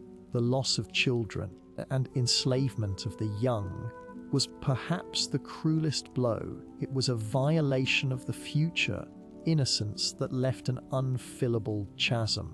Understanding deepens as you realize that survival is not merely about enduring the immediate threat, but about navigating the long, arduous path of rebuilding. The social fabric has been torn and the threads are scattered. Trust is a fragile commodity on when the established order has collapsed. The fear of further raids, the constant threat of starvation, gnawing uncertainty of what tomorrow will bring create a pervasive sense of anxiety. The simple act of eating, crunch of a dried berry between your teeth, is a reminder of the precariousness of your existence. The vibrant colors of the forest, the emerald green of moss, the deep brown of fallen leaves are dulled by the shadow of what has transpired, blur into a monotonous cycle of foraging, maintaining the makeshift camp, and tending to the wounded and the grieving. You learn to listen to the whispers of the wind, to interpret the calls of the birds, for these are now your guides. The once familiar sounds of the settlement, the blacksmith's hammer, the laughter of children, the tolling of the bell are replaced by the rustling of leaves and the distant cry of a hawk. Your senses, heightened by fear to the subtlest changes in your environment. You discover in archival fragments descriptions of how communities, devastating raids would slowly, painfully begin to reconstruct. It wasn't a swift recovery, long process of reclaiming land, rebuilding structures, and most importantly, the sense of identity and purpose. This echoes the resilience seen in modern communities rebuilding after natural disasters, gives way to a slow, determined effort to restore what was lost, a testament to the enduring human spirit. As you prepare to rest your weary head against a moss-covered log, wood smoke from your small fire mingling with the damp earth, you contemplate the immense challenge ahead. Has ended, but its consequences will ripple through generations. Of survival is not just about escaping the immediate danger, but about finding a way to live, to rebuild in a world forever changed.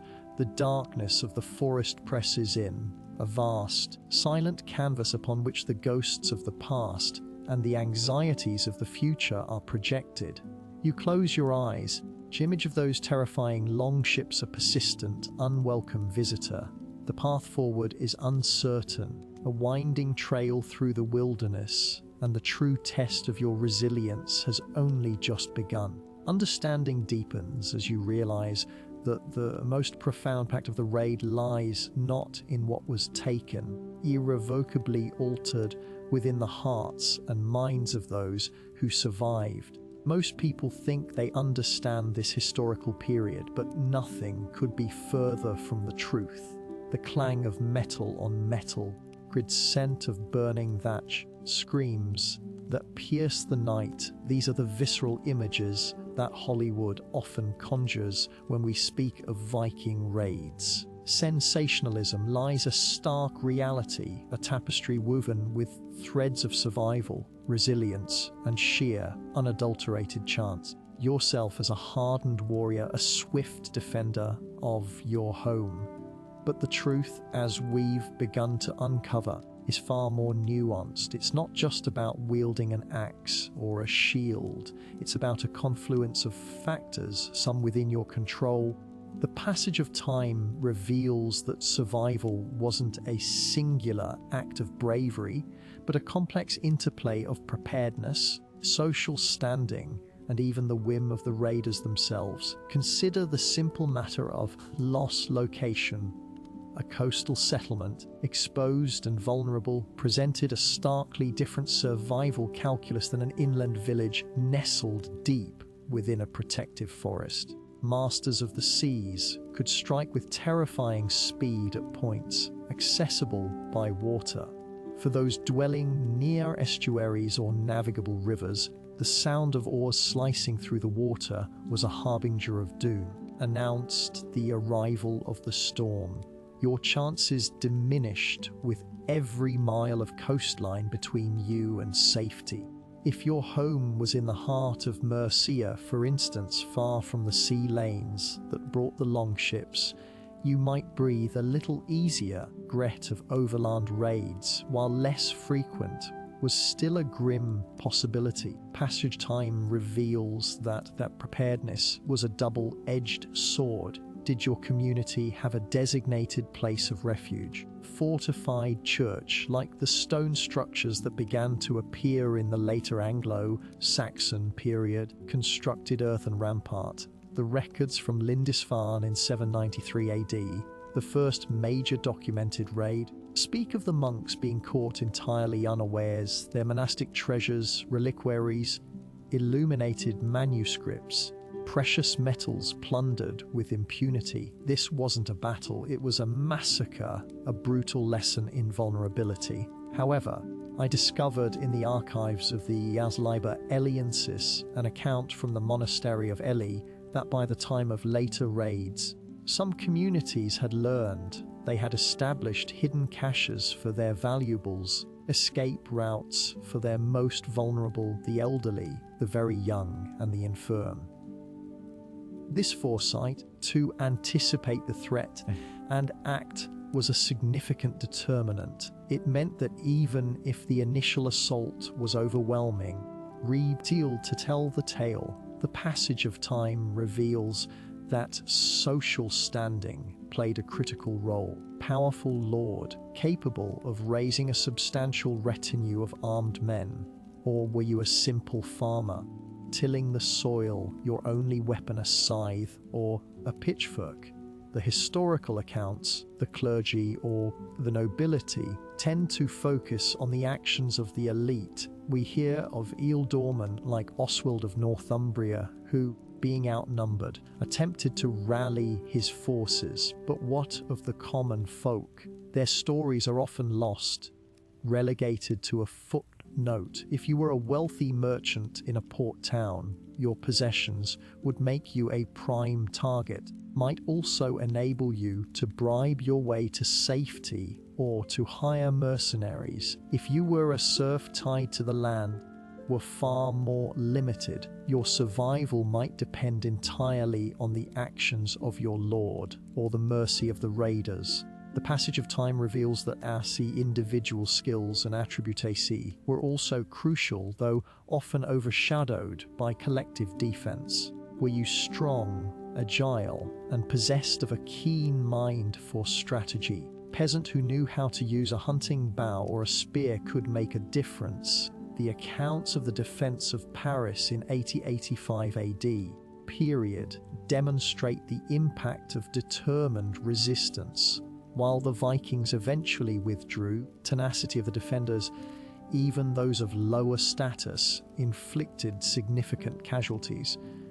But what if you possessed other skills? A skilled healer, for instance, might be spared by raiders who understood the value of their abilities, recognized by fellow villagers who needed their expertise. A craftsman, particularly one who could repair weapons or armor, find themselves in a more advantageous position. Imagine Alaric, the blacksmith we touched upon earlier. His forge not just a place of creation, but a potential sanctuary, his skills a form of currency. The passage of time reveals that Aziez's luck, simple, was perhaps the most potent and frustrating factor. Sometimes the raiders simply bypassed a settlement. Perhaps they were sated, or perhaps a more tempting target presented itself elsewhere. Other times, a sudden storm might scatter their fleet, them to abandon their raid. Conversely, a well-prepared village could be overwhelmed by sheer numbers, particularly brutal and determined warband. The raid on the Isle of Sheppey in 855 AD, for example, saw the Vikings winter there, terrifying prospect for the local population who would have endured constant fear and depredation for months. Survival could hinge on whether the wind blew favorably for the raiders. Tide of battle simply happened to turn in your favor. Reflecting on these factors, your proximity to the coast, site of your community in preparing defenses, An escape rotes your social standing and wealth, your individual skills. The fickle hand of fate paints a sobering picture. The sized image of the Viking warrior often overshadows the reality of those who faced them. Most people, in fact, were not warriors. They were farmers, artisans, families trying to eke out an existence. Their chances of survival, a well-armed and aggressive raiding party, were often slim. The constant threat, the pervasive fear, the vulnerability of everyday life, these were the true hallmarks of the era for the majority. A matter of if you might be attacked, but when and how prepared you and your community would be. Central question remains: in a world where such brutal forces could descend without warning, determined who lived and who perished. The answer, as we've seen, is a complex and often heartbreaking mosaic of circumstance. The passage of time reveals that the echoes of these raids resonated far beyond the immediate violence. The psychological impact, the disruption of lives, economic devastation, these are the enduring legacies that continue to shape our understanding of this turbulent period. Towards the final part of our exploration, we will delve into those lasting consequences, how communities rebuilt were preserved, and what the long-term ripple effects of these Viking incursions truly were on the fabric of society. History settles gently on your shoulders as our story begins. You've walked through the ashes of burning homesteads, dread of the unknown, and understood the sheer, brutal randomness of fate. Part 22 laid bare the stark reality, fragile, fleeting thing, dictated by a confluence of luck, preparation, and sheer, unadulterated terror. We've seen how the unprepared were swept away like chaff in the wind, their lives extinguished in moments of unimaginable violence. We've learned that the whispers of warning were often too late, the swiftness of the attackers leaving little room for organized resistance. As the embers of that past glow faintly in our minds, the most crucial question arises, echoes across the centuries, and demands your personal attention. Consider this: the world you've glimpsed of the 9th century is not a distant, abstract concept. It's a tangible reality from the lives of ordinary people caught in extraordinary circumstances. You've heard the rustle of rough, spun wool, smelled the acrid smoke of burning thatch, and felt the gnawing hunger that plagued so many. You've heard the guttural shouts of the raiders, the desperate cries of the villagers, and the chilling silence that followed, of steel, the flash of axes, and the raw, unbridled fury of men driven by conquest and plunder. Now, turn your gaze inward. Could you survive a Viking raid? Take a moment, breathe. Imagine yourself in that time, not as a detached observer, as an inhabitant of a small, vulnerable settlement somewhere along the coast of Northumbria, perhaps near the mouth of the River Tyne. 865 AD. The air is crisp, carrying the salty tang of the North Sea and the earthy scent of damp soil. The sky is a pale, out blue, a typical late autumn day. You're wearing a rough linen tunic, layered with a woolen kirtle, ochre or brown. Your feet are clad in simple leather turnshos, their soles worn smooth from walking. Is a leather belt holding a small pouch with a few precious coins, a flint and steel, and perhaps a small, your most reliable tool, and your only potential weapon. You're tending to your small plot of land, the soil cool and yielding beneath your calloused hands. You might be digging up the last of the root vegetables, mending a section of the wattle and daub wall of your dwelling. The sounds of daily life are familiar, the bleating of sheep, the clucking of hens, the distant lowing of cattle, the rhythmic clang of a blacksmith's hammer from the nearby settlement drifts on the breeze, a sound that, in hindsight, carries an almost unbearable poignancy. Then it begins, a gradual build-up of dread, but with a sudden jarring disruption. Perhaps a lone rider, his face etched with terror, settlement, his horse lathered and his voice hoarse. "Ships on the horizon!" Long ships, the words shouted with a roar. Wildfire. The familiar sounds of daily life cease abruptly, replaced by a rising tide of panic. Sheep scatter, the hens squawk in alarm, the blacksmith's hammer falls silent. What do you do? Is where the abstract becomes terrifyingly personal. Your mind races, thinking through the fragmented knowledge of what the raiders are capable of. You've heard the tales, the hushed whispers of their ferocity. You know they are not merely warriors, but also skilled sailors, traders, and explorers, thirst for wealth and dominion. If you are a man of fighting age, your instinct might be to grab a weapon. But what weapon?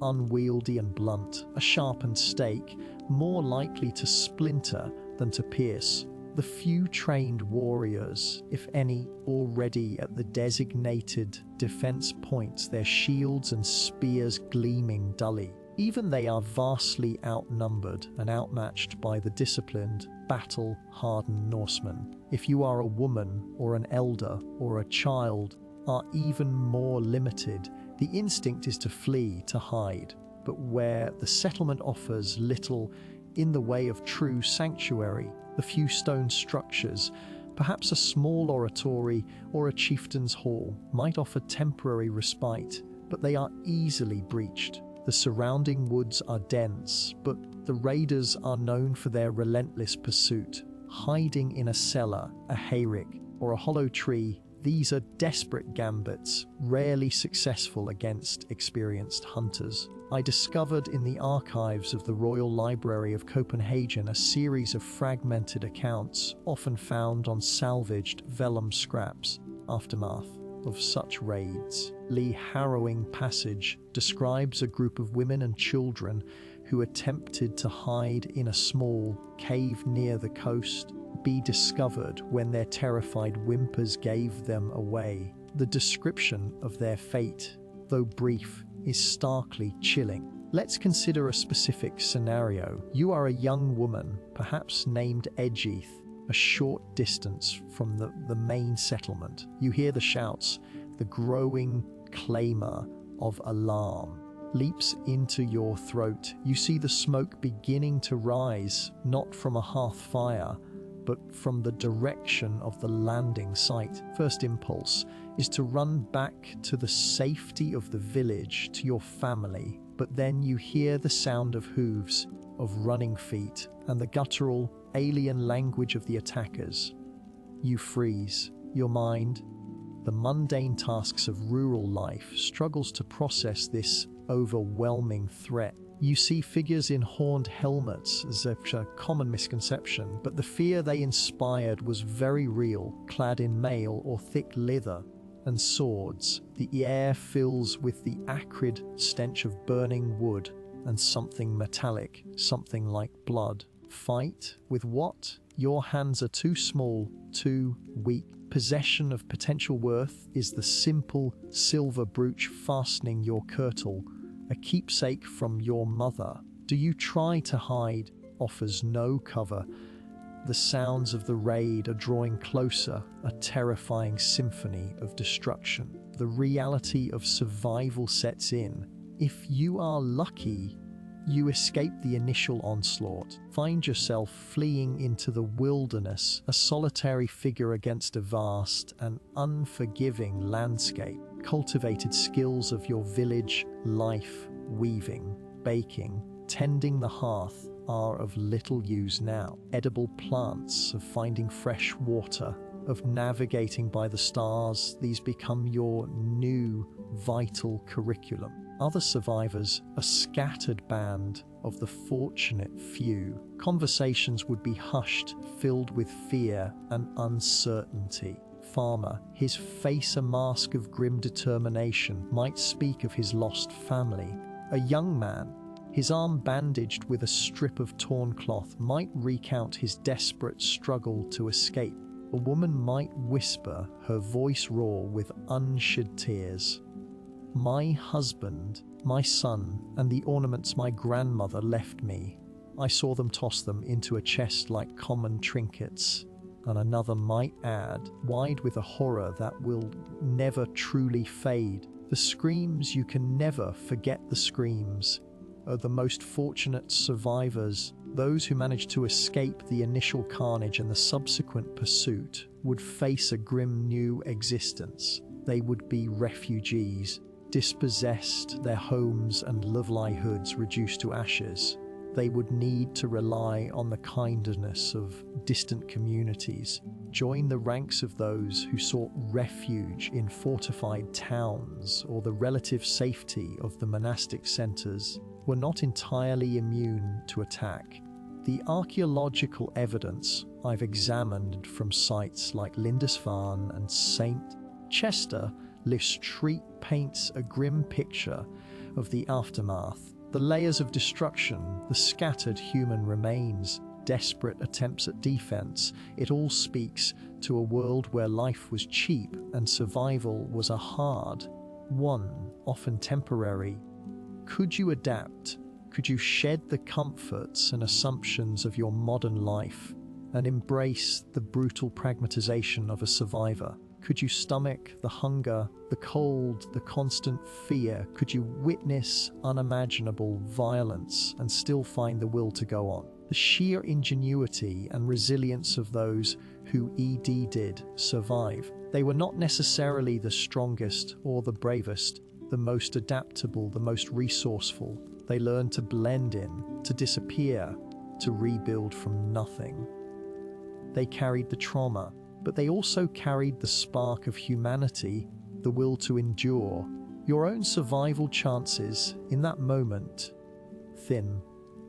The odds were stacked against you. Skills you possess today, your ability to navigate complex social systems, your technological prowess, access to information would be largely irrelevant. Your survival would depend on a fundamental shift in your being.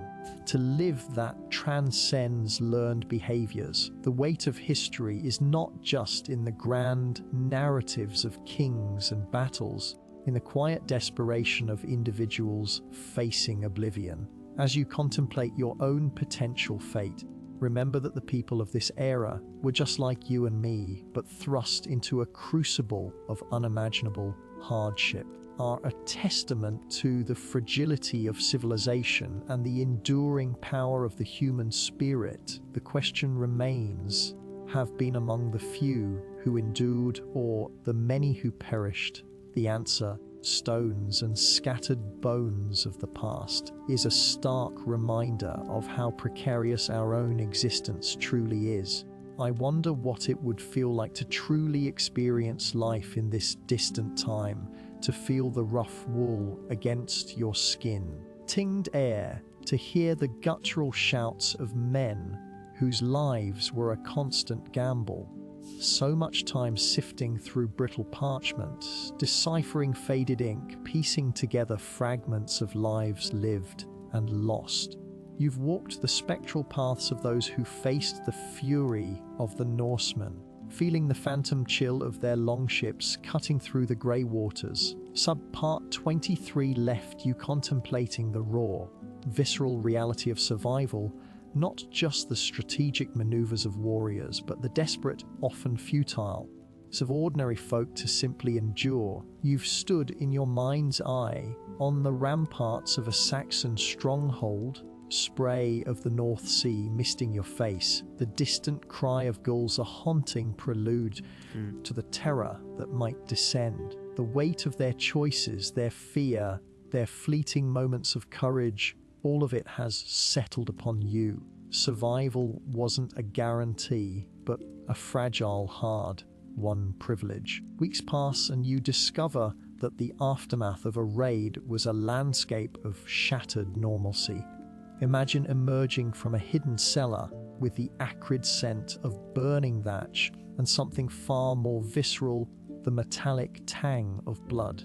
your ears ringing from the cacophony of battle.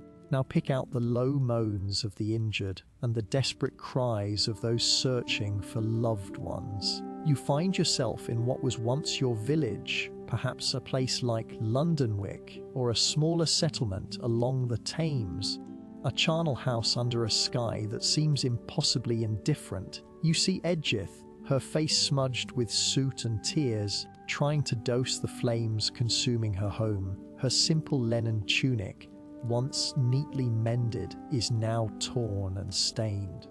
She's clutching a small, crudely carved wooden bird, the only recognizable remnant of her child's possessions. You approach her, unshed tears. Edgith. You whisper, your voice raspy. She looks up, her eyes wide and unfocused, a startled deer. For a moment, she doesn't recognize you, her mind still trapped in the nightmare. Then, a flicker of recognition. "Is that you?" she asks, her voice a thin thread. "Yes," you reply, kneeling beside her. "Are you injured?" She shakes her head numbly, stroking the wooden bird. "My home, it's gone." Her voice breaks and she buries her face in her hands, her shoulders shaking with silent sobs.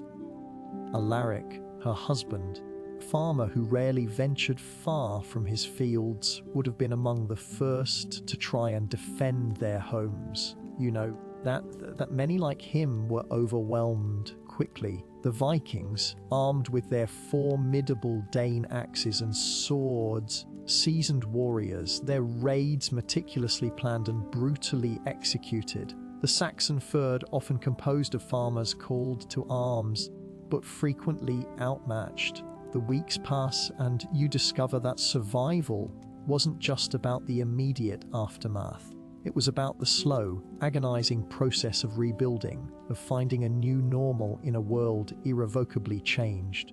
You see the surviving villagers gathering what little they can salvage.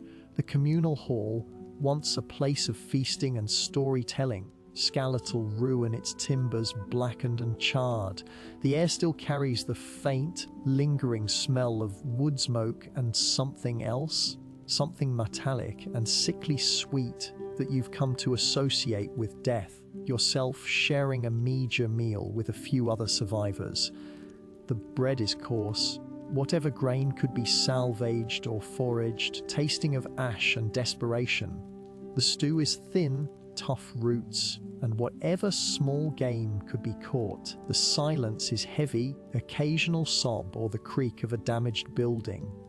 "We lost so much," a man named Sinric mutters, his gaze fixed on the smouldering remains of the smithy. "My tools, my livelihood." "We are alive," you remind him, feel hollow. "That is something." "Is it?" Sinric scoffs, a bitter laugh escaping him. "Is this fear gnawing at our bellies every time the wind howls from the north? The next dragon ships to appear on the horizon." The weeks pass, and you discover that the psychological toll was as devastating as the physical. The sense of security, the belief in the safety of your home and community, was shattered. You see the haunted looks in the eyes of the survivors, the way they flinch at sudden noises, the constant vigilance that replaces any semblance of peace. The historical accounts, monastic chronicles like the Anglo-Saxon Chronicles, often speak of the terror and devastation in stark biblical terms. For instance, the raid on Lindisfarne in 793 AD wasn't just an attack on a religious site. It was a brutal violation of sanctuary that sent shockwaves across Christendom. You recall a particular entry, how the Vikings desecrated sacred relics and carried off monks as slaves. It's a stark reminder that the violence wasn't just physical, it was an assault on faith and identity.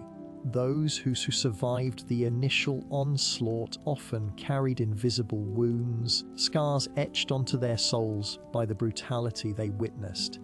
You find yourself in a makeshift shelter, hewn timbers offering little comfort against the biting wind. The smell of damp earth and mildew fills the air. Hear the distant, mournful cry of an owl, a sound that once might have been comforting, but now seems to amplify the emptiness. Woolen cloak tighter, the scratchy texture a familiar, if unwelcome, sensation. You think of the safety you now possess. Your modern home, the absence of such immediate, existential threat. This journey into the past, heart of a Viking raid, has been an immersion into a world where life was held so precariously. You've felt the fear, the sheer will to survive that drove these people. You've seen their resilience for both profound loss and quiet endurance. The weeks pass, and you discover that the true lesson isn't just about the ferocity of the Vikings, fragility of civilization itself, and the deep-seated human need for safety and peace. You've walked through the ashes of their lives, and now, as the day draws to a close, you can feel yourself being drawn back. The weight of their history, once a heavy burden, now feels like a gentle reminder of the preciousness of the present. The sounds of the past begin to fade, replaced by the quiet hum of your own breathing, the soft rustle of your bedding. Burning longships and desperate faces begin to blur, giving way to the comforting darkness behind your eyelids. Now, you are home, and as you drift deeper, you carry with you the profound understanding of what it truly means to survive. Peace that follows the storm.